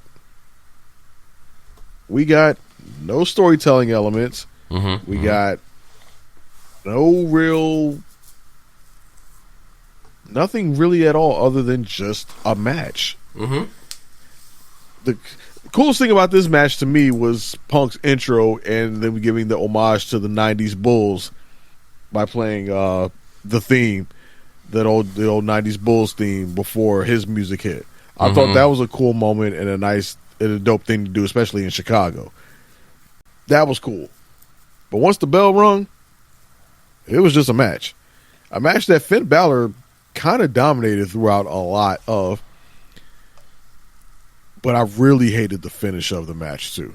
I thought it was just pure in-ring action wise. I thought it was a good match ruined by a terrible finish.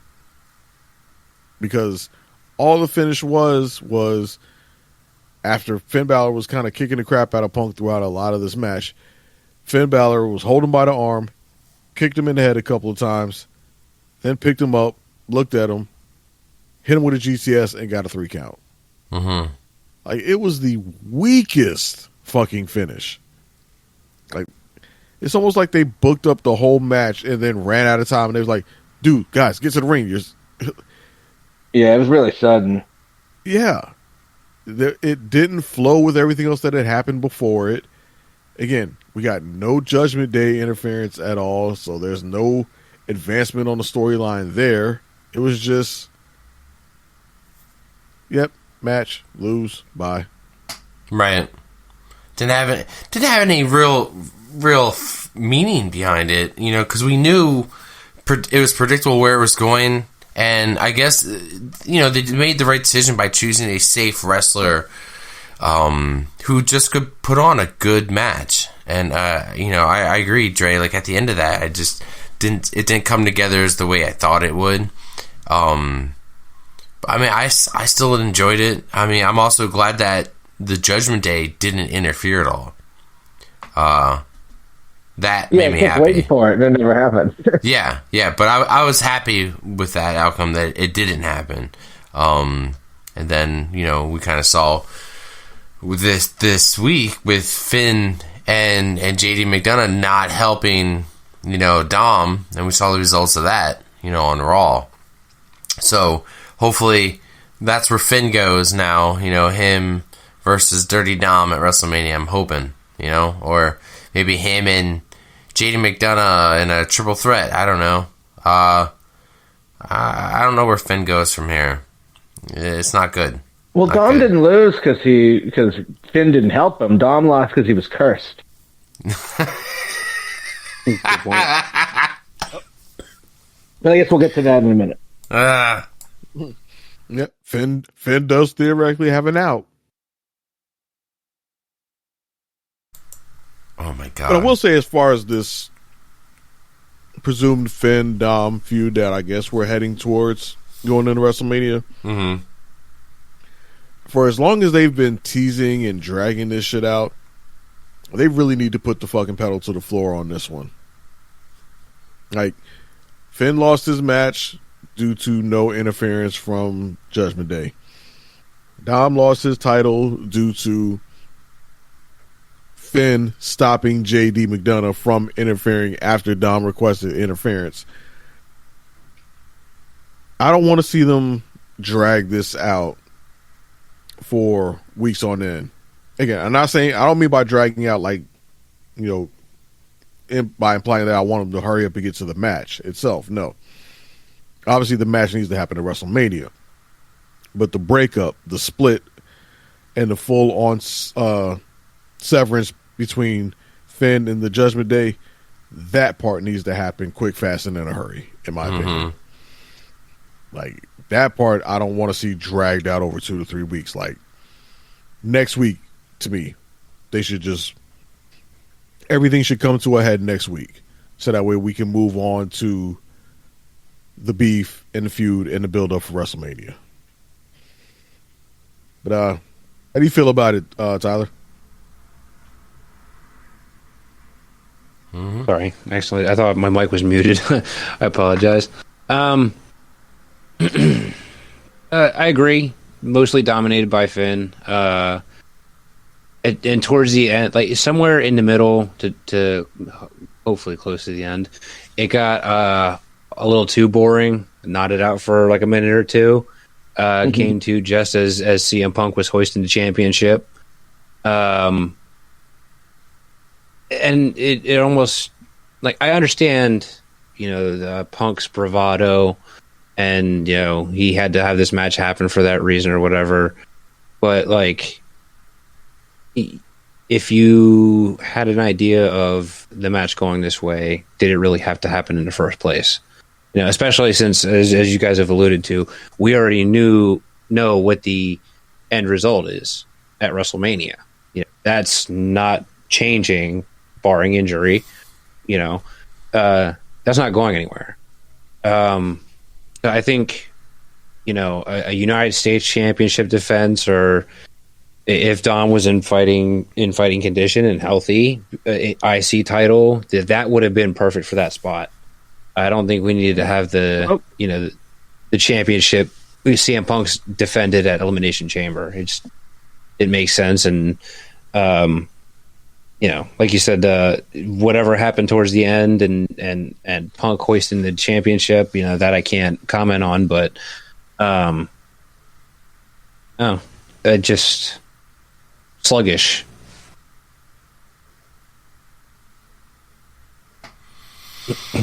Yeah, that could be one way to describe the match, is that they come off a bit sluggish. I think you could probably attribute most of that. Man. I'm about to say you could probably attribute most of that to CM Punk in that regard. Finn looked great. Yeah, Phil looked gassed, man. It wasn't a terrible match, but yeah, like I said, I had very little drama because I don't think anyone thought Finn was going to win, and it was just like waiting around for this interference that never came. Which, in the end, I think was maybe the right call, but still, like, when the thing you're looking for never happens, not always the best sign. It could be a way for them to really echo Finn's leadership within the Judgment Day. It seems like they're maybe trying to push him on his own again, but at the same time, they want to show that he's the steadfast leader and what he says goes. So hey, don't interfere in my match. Okay, we're not going to interfere in your match. Mm-hmm.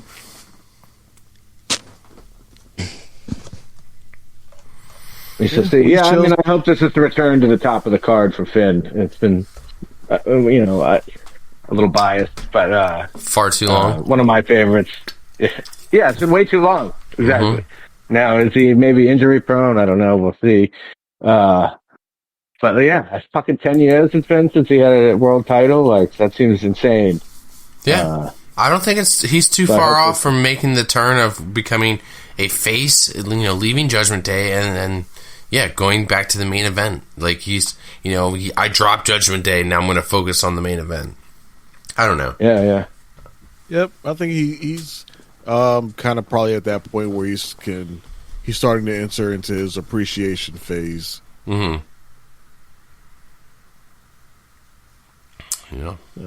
Any other thoughts on this match or where Judgment Day goes from here? No, as the Judgment Day turns. Yep. Right. We've been talking about them breaking up since they got together, it feels like. The Judgment Days of our lives. Yeah, exactly. Oh boy. Okay. So with that, we can move on to the main event, which was what's in the goddamn box. I got the music. Would you like me to cue the music? Sure. There we go. I had to dig this up. What was in the box?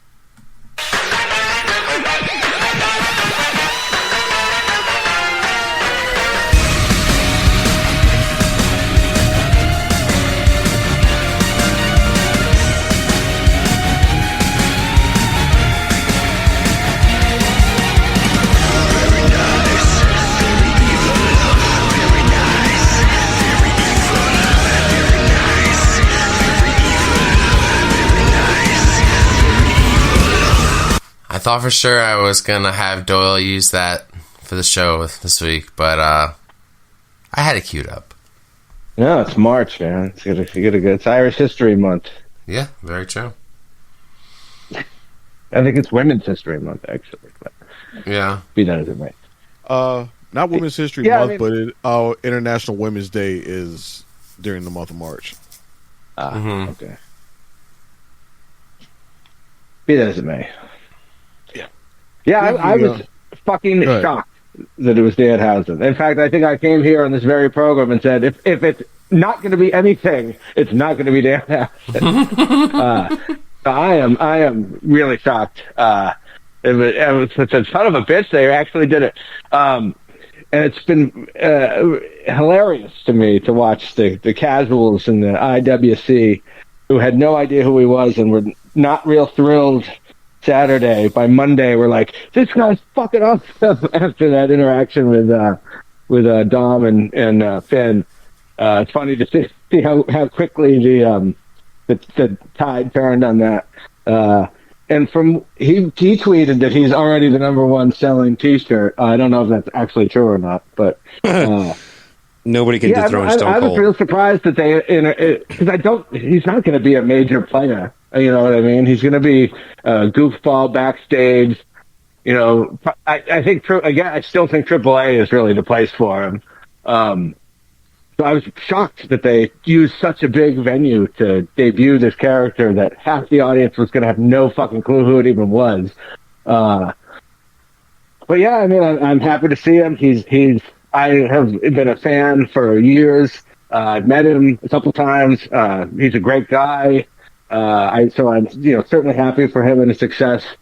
I don't know how long he's going to be around for. I don't know that he's great in the ring necessarily. So I don't know how much there is. I kind of hope he doesn't just turn into. I mean, in as much as he is a joke, I hope he doesn't turn into a joke. Mm-hmm. But yeah, I mean, so far so good. I think I thought his reveal was great. I thought it was hilarious. The only thing is that it's supposed to be this coffin that's inside a box, but you can clearly see that there was a curtain behind the coffin. And somebody's like, dumbass opened that curtain. it's like maybe don't backlight it or something, whatever. It's just, that was the only thing. I was like, oh, God damn it. But yeah, the dancers were cool. One of them was his wife, which is cool. One of them was sticking in cold great. peanut I butter. think he's great. I love it. So I'm real excited to see where they go with him. Oh man, like I love the fucking memes. There was one of him, Mr. Iguana, R-Truth, and Kit Williams, and it's just like, I'm assembling a team. Yeah. Oh my god, we have the chance to have fucking Mr. Iguana and Danhausen versus each other, or R-Truth and Danhausen to come across each other. Like he is the new comedy act, but I'll tell you what, Doyle, I'm all in, man. I'm fucking excited. He was on Raw this week, and he had a list of demands that he dropped in the toilet. Oh, hilarious! Yeah. That's fucking. He's like, "Why is this wet? I dropped it in the toilet." He's really funny. Yeah, and he does have a interview on the Chris Van Vliet podcast, and he's out of character, out of makeup, so it's a very rare interview if you want to check that out. Yeah, he'll probably be on with Conan O'Brien also. Conan O'Brien. You don't say. He'll probably be on Stephanie McMahon's podcast within a month. Yeah, right. What, is that a bad thing? Not at all. I think some of her episodes have been really good. She's a future Hall of Famer.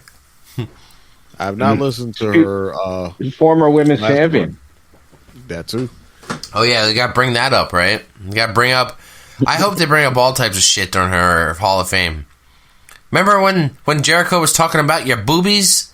Remember that? Remember when your husband drugged you and married you while you were passed out at a drive-through marriage place? Yeah, remember all those promos with The Rock calling you a slut and a whore? Yeah, I want all that shit to play back. I think the whole roster was dogging her that back then. Yeah. Her and Jericho had some great interactions back in the day. What did he call her? He had a great name for her. I can't remember what it was though.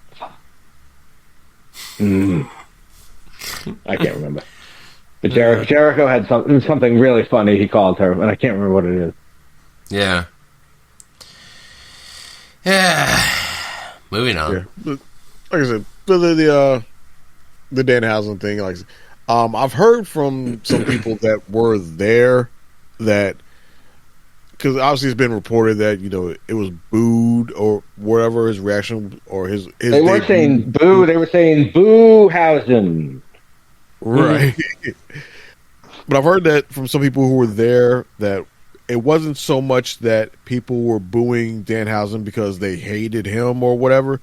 It was more so confusion. Like he came out, they did the thing. He didn't even. Oh, and then he had that great little for smoke. Pyro. That was hilarious. Right. It was like people. I guess people didn't know. So the people who were there didn't know what to expect or didn't quite get it. And like I said, he didn't get a promo. He didn't interact with anybody. It was just like dance routine here, poof, and that's it. And then they see him sliding under the ring while we're all going to commercial. And I think that's kind of, from what I've heard from people, that's kind of what led to some of the jeers and stuff, was more so the fact of the debut, I guess, felt lackluster or confusing, or people were expecting more than just that. And as we've all seen, clearly to his credit, once he actually got to talking, he seems to have won over a lot of people, myself included, because yes, I thought that exchange with him and Pierce was hilarious on Monday. I have a couple of demands here. First, I'd like a blimp and a Hall of Fame induction this year. Like, that's when I'd laugh my ass off. We say he wants a Hall of Fame induction this year. I'd laugh my ass off at that. Yeah, and I'm seeing a lot of that in comments and stuff. People going like, I didn't know what the fuck it was on Saturday, but after that interaction on Raw, like, I'm in on this guy, So yeah, I'm not surprised that a not insignificant amount of the audience didn't really know who he was. but it looks like he's won over a majority of them very quickly. So I hope they're able to keep this momentum going. And that could speak to what I brought up earlier about the ticket pricing and all that stuff, and that higher prices are going to bring in potentially more casual fans than the hardcore fans. You know, had this been at what was the other venue you mentioned? The other big Chicago venue, Rosemont. Rosemont, yeah. Perhaps had it's been like a Rosemont crowd, they might have gone apeshit for a Danhausen. But a more, a higher end, more expensive United Center crowd might be like, who? Oh, speaking of the United Center, I just want to say this before I forget it again.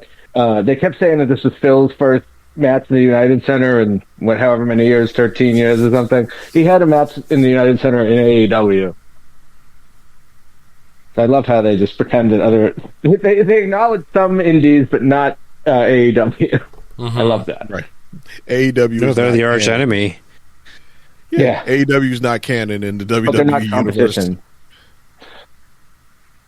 That's like Ben Affleck showing up as Daredevil in a Marvel movie, and well, he was no other hero movie. Yeah. Yes, exactly right. Yeah.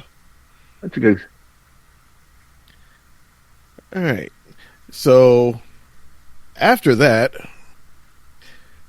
then we eventually got to the actual main event of the men's Royal Rumble. But before we talk about that, just wanted to bring up that from the end of the CM Punk, the Punk Finn Balor match, from the end of that match to the start of the men's Elimination Chamber match, 38 minutes passed. What the fuck? Dude, the introductions for the men's chamber lasted as long as the match did. And out of those 38 minutes, only 4 minutes went to Danhausen's segment. Wow. You know what? That makes sense. 4 minutes of just commercials, basically. Because when I rewatched it, I did just a lot of fast forwarding. Like, okay, fast forward, let's get into the pod.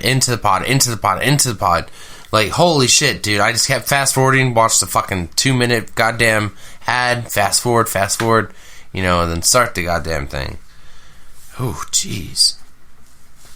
Anyway, I think that's how we ended up missing the women's elimination chamber too. The first time we watched it, yeah, we thought it was because every time you hit play to get back into it, it was just more promo shit and more interview and this and shit they didn't need. We essentially if you add up all the matches themselves, we only got just a little under an hour and a half worth of actual ring time matches in a 3+ hour PLE. Yeah, they're all like that though. They're all like 50-50 actual match versus commercial interviews, entrances. I don't mind the entrances so much. I think that's part of the character building sometimes. Yeah. But entrances are part of it. Whereas the AJ Lee Becky match was too long, this men's chamber match I thought was too short. And you could have even had it fucking end at the same time if you just cut 90 seconds at everybody's entrance and put it in the match instead. That would have been 6-7 more minutes. And that would have made all the difference in the world. This is so rushed. Like between the Randy enters last, everybody's still in the match, and within under 10 minutes, the thing was over. It was just boom, boom, boom, boom, boom, boom, boom. There was no flow to it at all. I didn't think it's just and then when 3 people were eliminated, Michael Cole goes, "This match is only half over," and it was literally over in about 3.5 minutes after that. After he said that. It just seems so. I felt like we could have spaced it out a little better. You're 100% right. Yeah, the pacing was really bad in this match. Which, by the way, for those who don't know, I hadn't said yet, the match we're talking about is the men's Elimination Chamber match. Randy Orton, LA Knight, Cody Rhodes, Javon Evans, Logan Paul. You're bringing the lead, Kyle. You're good. And the man who probably got the second biggest pop of the night and one of the best entrances as simple as it was, Trick motherfucking Williams. That man is over as hell. Yeah. Despite the fact that they're trying to make him a heel, you gotta flip him. You gotta flip him. This ain't one of those ones where we're gonna keep him a heel come hella high water. Despite nope. Because eventually you keep doing that, that's gonna end up hurting your baby faces. Prime example: look at Sami Zayn. Sami Zayn ain't recovered since Trick Williams saw that man smell like 10 pounds of bounce that ass. I think they may be in line for a Mania match and a double turn. Oh yeah, I could see it. I could definitely see it. That's beside the point. We're getting outside of the chamber. We need to be in the chamber. Yeah, I did like the little turntable thing that they did for Trick Williams, even though that seemed kind of thrown together last minute. Like, we need something special for Trick Williams. I thought that was cool. Right. So yeah. I just think they need to expand on it. They need to make it look a bit more dramatic or you know, a bit thicker more fog. Maybe more grand or something like that. An actual a bunch of mirrors behind it might be cool. Something. Because it literally looked like they threw that together day of the show. Like, we need something for Trick. And we got a turntable over there in one of the trucks. Grab it. And they just grabbed it, plugged it up, and said, stand on it. Yeah. And we'll shine some lights down. This will work. Right. And it looks cool, but the fact that he was standing on that little tiny-ass turntable kind of stuck out. Like, you come up with something that's maybe a little integrated into the ring or, you know, get a bigger turntable, something. But there's a there 100% for that entrance. And like I said, from what my ears heard, it sounded like he got the second biggest pop of the night after CM Punk, obviously. Right. Yeah, I agree. But as far as the match itself, like I said, we talked about the pacing issues with the match. It was good seeing Randy Orton, you know, get the surprise win for everybody, because I think a lot of people wanted Randy to win, but I don't think too many people thought Randy would actually win. So seeing that happen was nice. I hated the fact that Logan Paul got 3 eliminations. That just seemed out of nowhere and made no sense. And it really feels like that type of booking was meant for somebody else. Like that was meant for either Braun Breaker, either Bronson Reed or Braun Breaker had they been in this match as probably originally intended. And then once they were obviously got injured and were out, they were too lazy to bother with trying to come up with a different type of match booking for Logan Paul. They said, fuck it. Logan Paul, you're doing this thing. You'll get the 3 eliminations. And, like, really? Yeah. I didn't even think of that, but I think you're right. Wow. Yeah, like, Logan Paul getting 3 eliminations made no sense in that match. And, of course, we got LA Knight, you know, basically showing everybody why WWE won't make him the top guy because fucker can't jump onto a rope to save his life. Hey, now. Hey. I've done as much criticizing LA Knight as anyone else. I've done as much LA Knight criticizing as anybody else. But in fairness, Finn also slipped on that same corner. He did. I know there's been some speculation that maybe something was up with the ropes that night, given that there were multiple incidents of, you know, people slipping on the rope in the same spot of the ring. So yes, could be that. Problem is, we don't typically see botches from Finn Balor, so he gets a pass. And we see a bunch of them from LA Knight, so he doesn't get a pass. You know what's funny is Logan Paul actually just mentioned today in an interview about the logos are in the ring are actually becoming an issue, that wrestlers are slipping on them. Yeah, it's really slippery, and they said they can't. He's like, I can't even run full speed anymore. He goes, because I'm just gonna slip. He goes, they're thinking about trying a different type of paint and trying to paint the logos on. But I figured I could see that because I'm pretty sure they're not coming up with a different ring mat for each logo. I mean, for each logo that where the logo's integrated into the mat as part of the production process. It's probably generic mat, slap the logo on top of it. They're probably doing it real cheaply, and they get their match from Saudi Arabia. All right, they're probably screen printing it on at the last minute. Like, all right, who paid for Prime spot on it? Dodge. All right, psst, slap a Dodge logo down on the mat. It might not even be actual paint. It might be freaking a heavy duty sticker for all we know that they just. It's whatever shitty process Fanatics has that fucking comes off after you watch it 3 times. While we're talking production, one thing I noticed in both chamber matches, they finally stopped when they do the overhead shot. When they're going to open a pod, they finally stopped lighting up empty chambers and only were doing the ones people were in. I feel like when they first started doing these matches, they would, no matter how many, 2 people left, 3 people left, all 4 left, didn't matter. They were doing the boop, boop, boop, boop, boop, boop, boop, boop, and all of the chambers would light up. And now only the ones that people are in light up. And it's a little fucking thing, but it always drove me fucking insane. And it's finally got my letters and stopped lighting up the chambers that are empty. Thanks. Yeah, little things like that just make sense. Yeah. Tyler, what were your thoughts on this match? I was happy with it. I'm not gonna lie. I know it took me a while to gather my thoughts there. Yeah, I was happy with the entrances. Could have been cut down a little bit. I think especially Javion's tricks. Like, I know this is their first chamber for each of them, so I get that there's like a lot to absorb, and they got to create that drama of the moment setting in, that you're in this unforgiving structure, and but I can't remember which one where it felt like it ran on for like 10 minutes. And then everybody else's was like just they're out there in the rain, they're in their pod, and we're ready to go.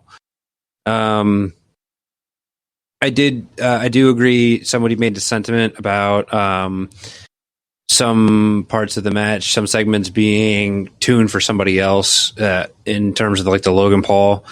Definitely felt that like they were moments made for a bigger man or like a faster man. That being said, I think he handled them well. He did what he needed to do. He went out, he sold, and I was just as surprised as anybody else that he got 3 eliminations. But he did what he had to do, and then coming up to the ending of the match, I can see now, looking back, hindsight and everything, why there had to be a Vision representative in this match. It makes sense. Yeah.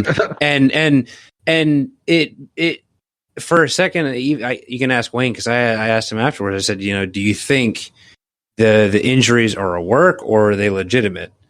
Because I can't remember what led me on that track, but yeah. Anyway, so it worked. You get that open gate that your masked man comes in and does his thing, and I don't know if we're going to elaborate more on that later.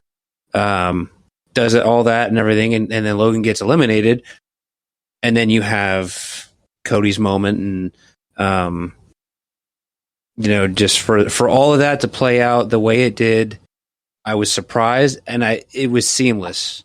I don't feel like there was any hitch from one moment to the next, and that's why I was as pleased with the match as I was. And I think it was like the top match of the night. And I was thoroughly happy with it. Yeah, I thought that end segment with Drew went well, and I really like. Mm-hmm.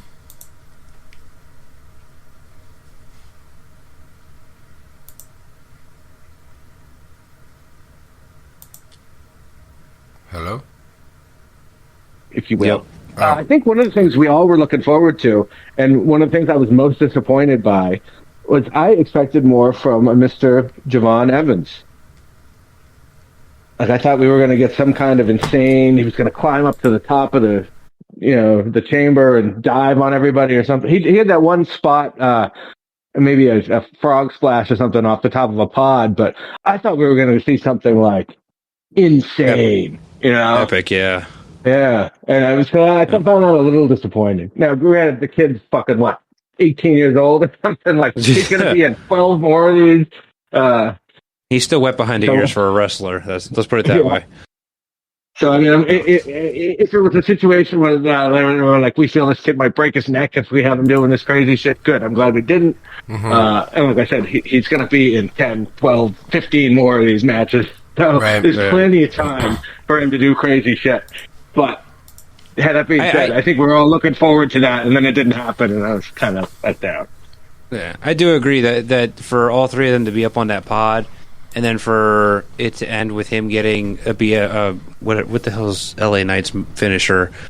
The BFT or who the hell, I don't even know. Anyway, for it to end that way, anticlimactic.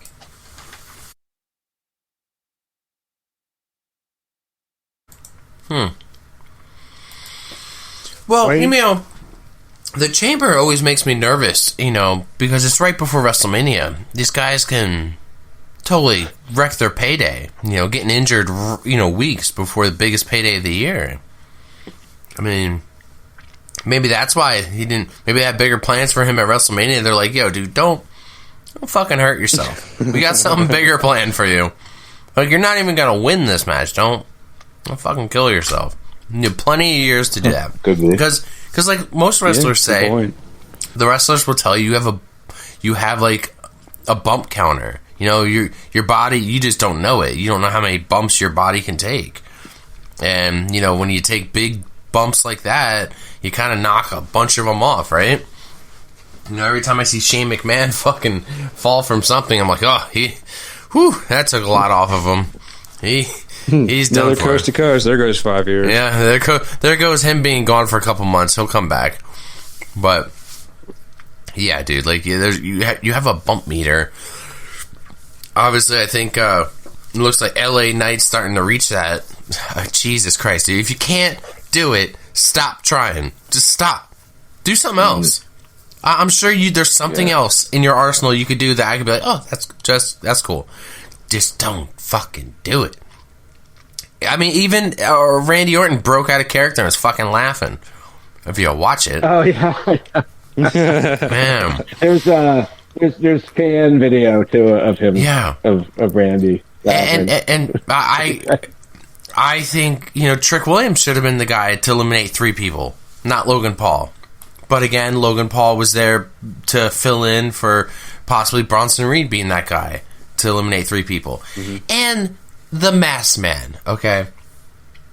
Yes, Seth Rollins, right? He's back. Awesome.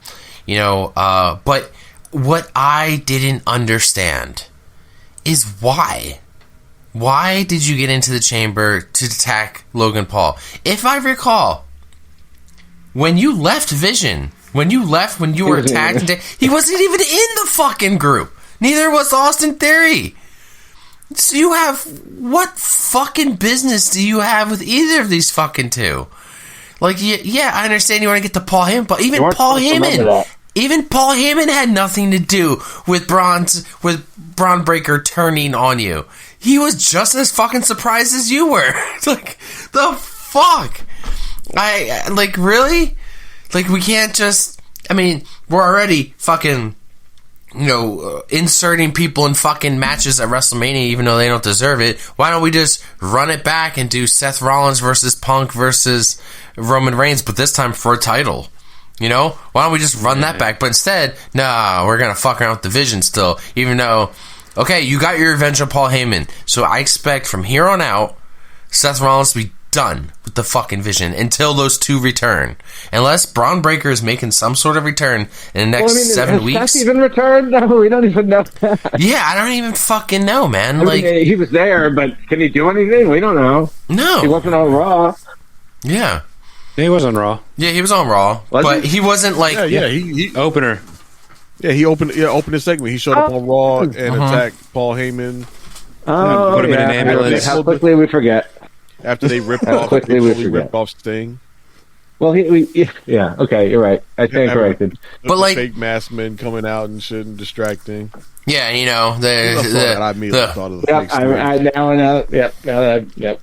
I'll take it from here, Oos. That was actually a hot start to Raw for once. Oh God, you know what? I think it's leading more towards like the Usos versus the Vision at WrestleMania, because Seth Rollins got to be doing some other shit, man. Like it sucks. We were talking about it in the Discord. Like I feel like that Uso Logan Paul theory thing is like a backup plan in case, like, because if Breaker can go and Seth can go, that's the match, right? Yeah, 100%. But I don't think we know if either of them can.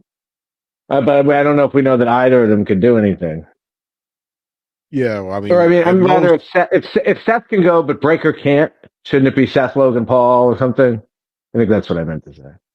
Yeah, and it seems like they're kind of. I guess that's maybe why they're not doing too much with it now, and maybe why they took Paul Heyman out of the picture to either so that way they can focus in on just Seth and Logan if that's the route that they're going, or if they expect Braun to be back, then maybe Seth does his thing, whatever, with Logan and Austin Theory for now, and then when Braun's ready to come back, Paul Heyman comes back and brings Braun Breaker back with him to go to set up the a Seth Braun Breaker match. But we shall see. As always, it's gonna come down to who's healthy when. Yeah. Other than that, you know, Cody Raheem Rhodes, you know, him getting fucking eliminated by Drew made me happy. That made me happy. I was like, yeah, like force him out of that WrestleMania spot. That's what I'm talking about, Drew.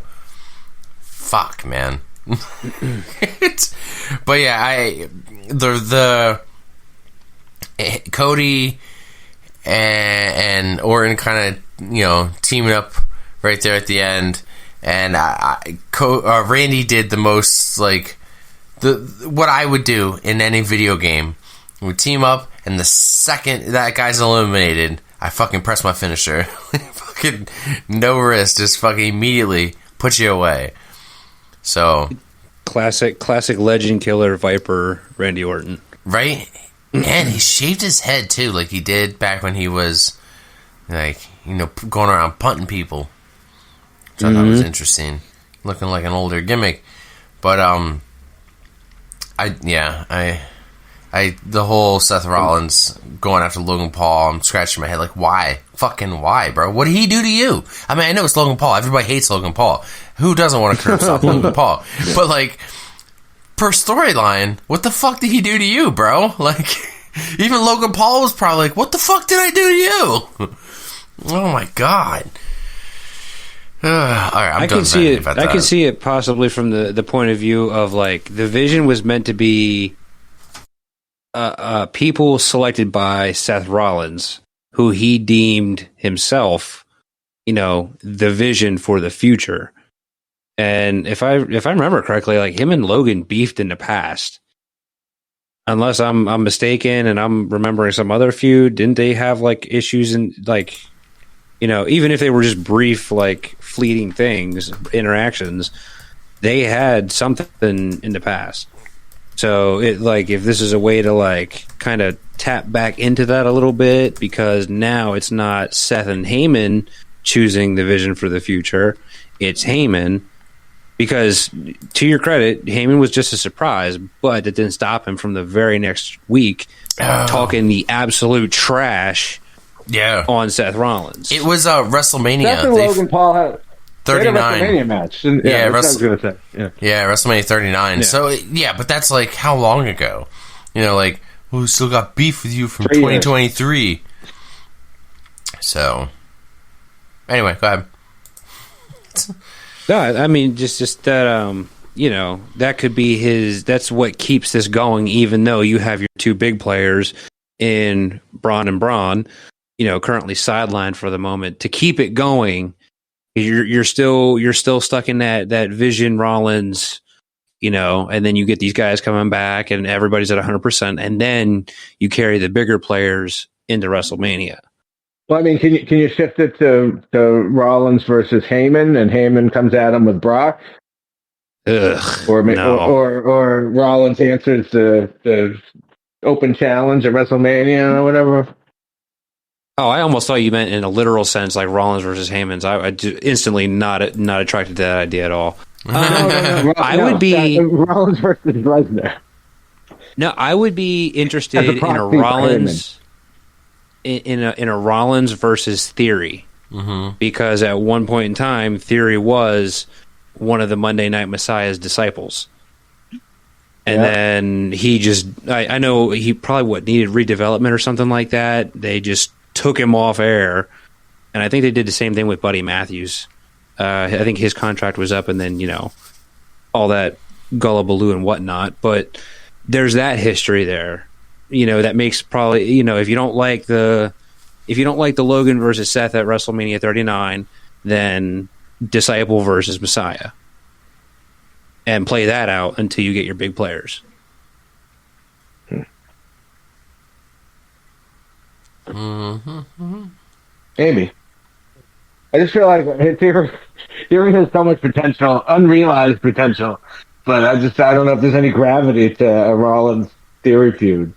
But it feels like the shark going after the smallest fish in the sea, Yeah.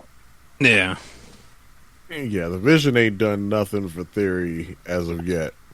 I still think nothing's done anything for Theory. no, not Grayson, not Vision. Because for everything that they keep putting him in situations and putting him in things, but Theory isn't developing.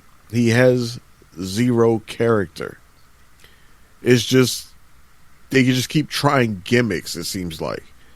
Oh, I'm the guy that takes the selfies with people. Mm-hmm. I'm Vince's chosen lapdog or whatever. I got the egg. Yeah. Now I'm dude bros with freaking Grayson Waller. And now I'm just angry. I like that. I think I think for all of the random things that they've tried with him, I thought that was working the best. That definitely had potential if there was a tag team division to give a shit about at the time. Yeah. It definitely could have had potential. Yeah. Good Those point. two definitely had chemistry together and worked well together.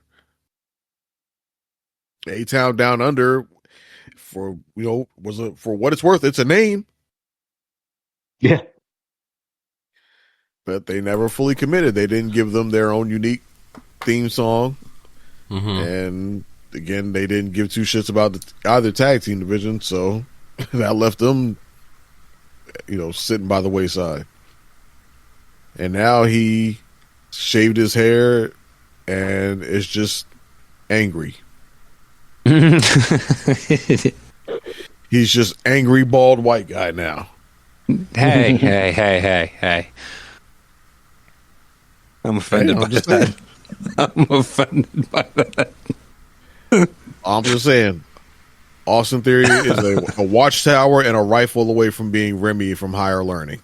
Yeah. No, I get what you're saying. He's more a background character extra to the group than he is an actual functional play piece, like a tool in the group. Somebody that does work, gets shit done. Like, he's just there. Yeah, again, he has no character. You can't look at Austin Theory, and if somebody was to ask you who is Austin Theory, you can't answer that question. I can. Big head, small ears. That's the only thing I really know him for. Like, the first thing I think in my head is that he's got a big head, small ears. Mm-hmm. Yeah, exactly. But if you were just watching Monday Night Raw with somebody else who's new to wrestling, or whatever, and he comes up on the screen, they're like, "Who's that guy?" He's Austin Theory. So what's his deal? He's there. He's a guy that's there. He's upset. Upset about a number of things. I think he should have at least cut the hair. He should have at least kept the hair. At least the hair, at least gave him more of a look than just again, the Cena-esque haircut. Yeah, well, I think that's what they wanted to get away from. At least it was something identifiable with him. Yeah. Like at least it made him look unique. Like Austin Theory looked like Austin Theory with his hair. Like everybody ain't meant for the bald life. Everybody ain't got the head for the bald life. Theory ain't got the head for the bald life. All right, I'll sign off on that one. Yeah, shoot. I mean, it is what it is. I don't have the head for the bald life. Okay, I got a peanut head. I ain't meant for the bald life.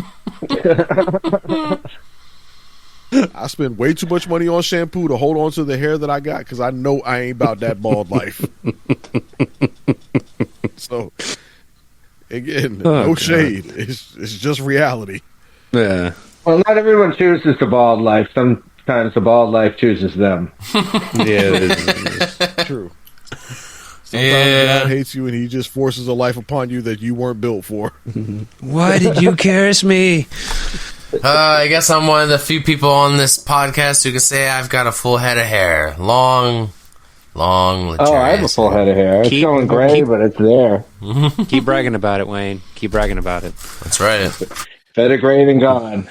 Yeah, that's right. When people always ask me when I'm gonna cut my hair, I was like, "Oh, I'm gonna wait." Like Shawn Michaels, I'm gonna hold on to it. Yeah, Thor. He looks so weird.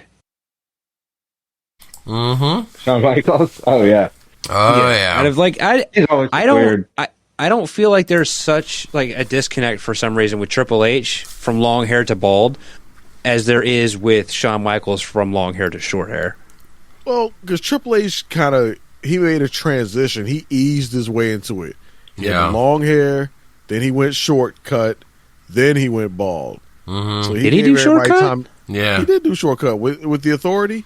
Yeah. Oh yeah, he did. He had like a buzz. But yeah, more or less a buzz, but there was hair there, but it was short. Okay. So he eased his way into it. Shawn just again, the bald life was kind of forced on him because that hairline Shawn for a long time, he had like the patch of hair in the front, and he would slick it back and pull it into that ponytail. So it was it wasn't really a comb over; it was like a comb back. Mm-hmm. And then once that little plot of hair went, and like sometimes when he would do his like hip hop thing, his hair would go flying forward and flying back. You could see that there was like a horseshoe behind it. But once that went, he kind of changed overnight. Yeah.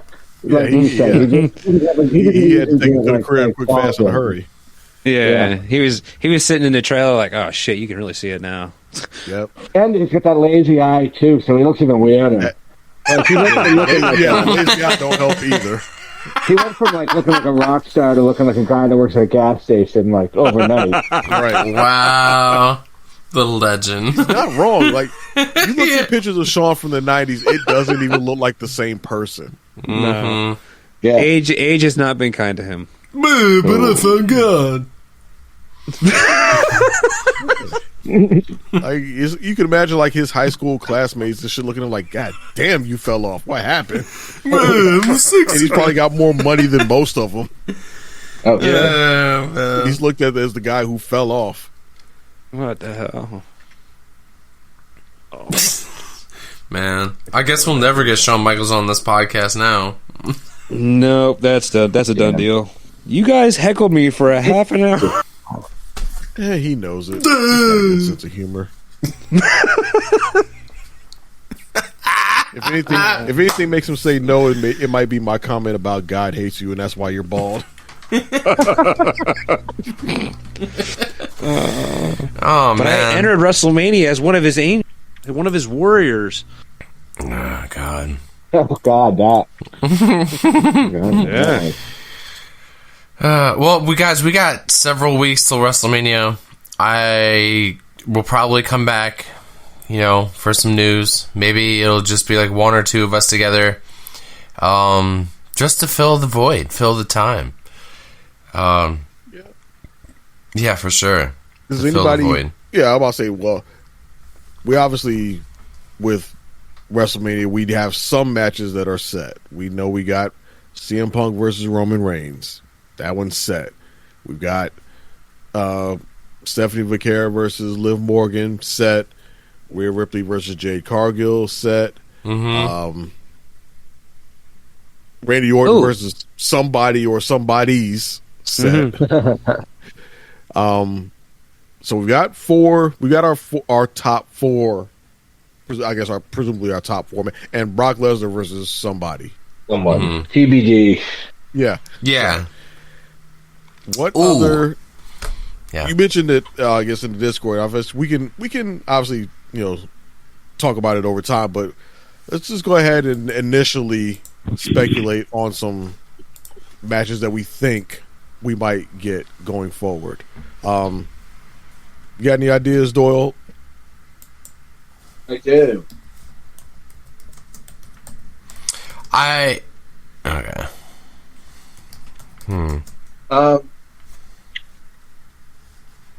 I would love to see who's catching in the defensive. It's going to be somebody. Say that again. You fading out a little bit. Yeah, you far away. I would love to see Penta. Something about St. Patty's Day.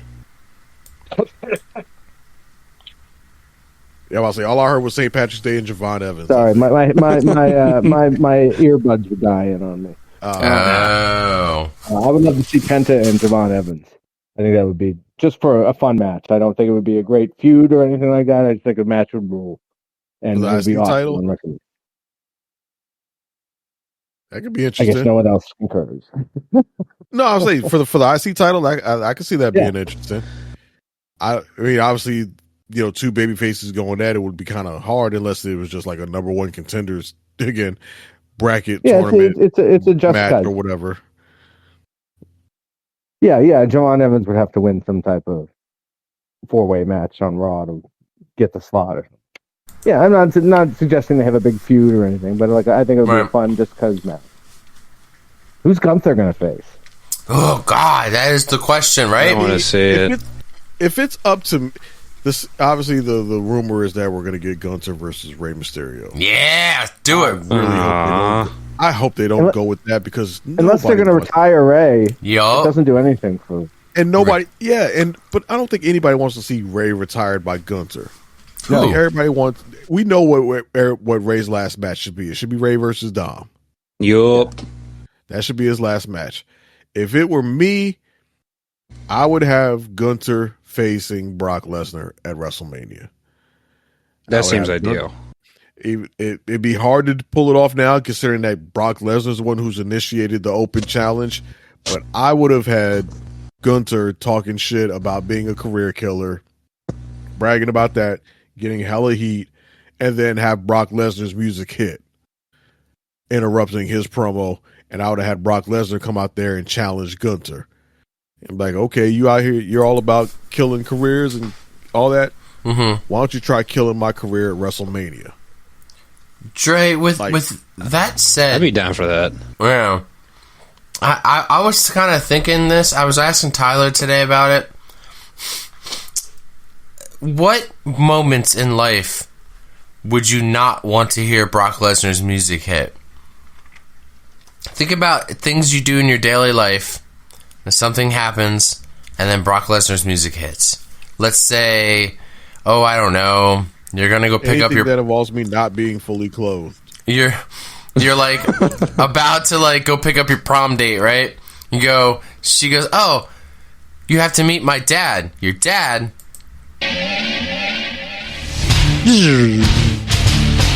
Oh God! First of all. We've seen Brock Lesnar's kids. His daughter for a prom date. You probably already have a pretty good damn idea who her dad is. He looks like somebody familiar. I can't put my finger on it. Does anybody object between these two people getting married? I was gonna say, if you see his daughter, he might not be who you have to worry about pissing off. Oh man! Oh my God! You go in. Put his ass into the stratosphere. Oh my God! Moment I would not want to hear Brock Lesnar's music. Like I said, any moment where I'm not fully clothed. Oh man, I can see Dre at the gym, right? He gets in the sauna. He just in there with a towel. You're the only one in that sauna. All of a sudden,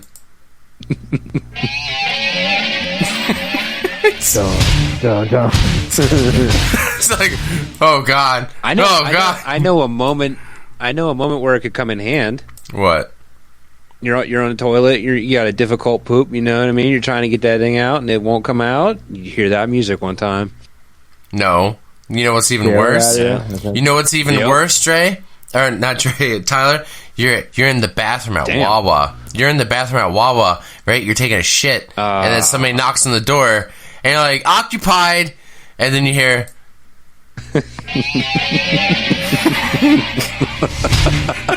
You got it. I'm done. I'm wiping. That's it.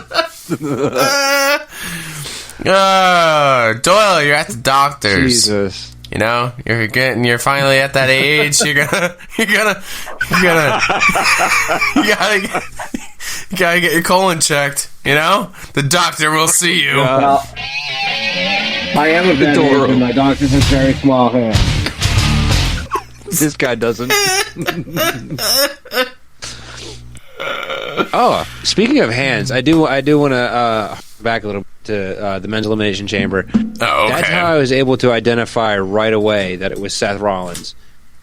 What is his hands? He has not been the masked man this entire time up until Elimination Chamber, and it's because of his hands. I can't like describe them to you to know what to look for. You just look at a picture of his hands and the way like he accentuates. I don't know how else to say it with his hands, and you'll see what I mean. Like it's very easily identifiable. Like they went through the trouble of putting 2 masks on everybody that came out in a freaking mask to try and throw people off. Like who is it? Look at the fucking hands. You know what? Look at the hands. It's true. Tyler tells me time and time again, I show him flashcards of celebrity hands, and he knows who they are right away. All the time. No, I used to be the same way with feet, but then I looked at Jennifer Garner's, and I was like, ugh. Oh, God. You're like, oh, that hand's missing. That hand's got a goofy thumb. That's Megan Fox. Yeah. No, her hands are perfect. Just like those pictures she recently released. I hope for you that I hope that one day you are able to meet Seth Rollins, and I hope you remember to tell him that story, and that somebody's filming it so we can see his reaction. Hey, why don't you pay for because of your hands? That's called your hands. Yeah. Hey, that's what I hope you wait in line for to tell him. I want that cringe immortalized on the internet. Listen, like you'll understand what I'm saying. If you go and you look at pictures of Seth Rollins when he's holding a microphone or something like that, or he's like waving his hands, or video where he's waving his hands around, you'll see what I mean. He has very distinct hands. I don't know how else to describe it other than that. Now, if he had shadow puppets, could you tell? Could you tell his hands from shadow puppets? No. Okay.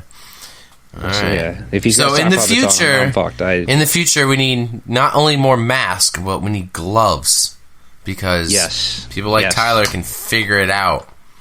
You know.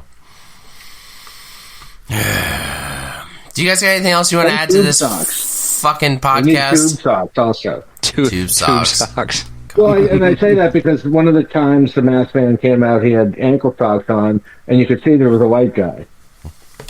Oh yeah, that's so true. If you're gonna go to all this trouble to put gloves and a mask and a hood, but then you get the ankle socks on, and at least removes half of or not half, maybe a quarter of the roster.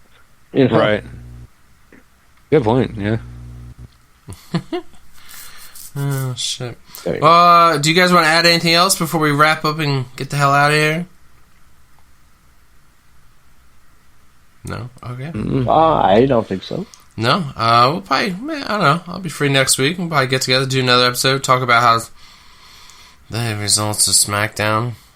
Oh, God. God. Yeah, we'll talk about that shit. So. Who knows, though, with Road Dogg out of the picture, maybe we could see a significant change.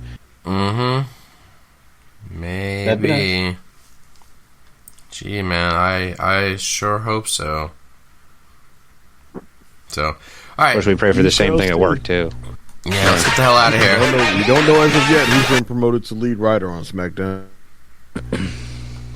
True.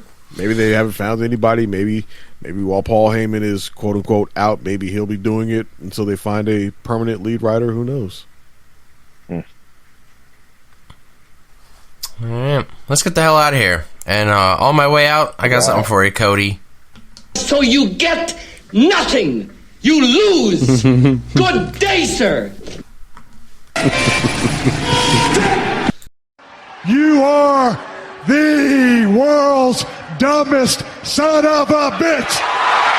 The fact that day in and day out, for almost 6 years, I have proved to everybody in the world that I am the best on this microphone, in that ring, even at commentary.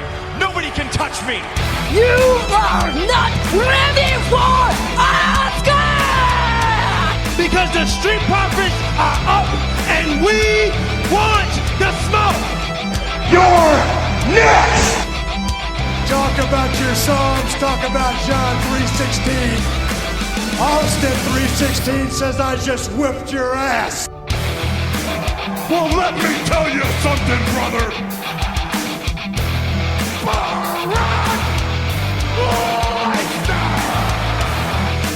New day! The cream will rise to the top. Oh yeah, my true madness here. Welcome to the Kevin Owens Show! Lately, he just hasn't been very oozy. Because I'm the Miz, and I'm awesome! Those rotten bastards!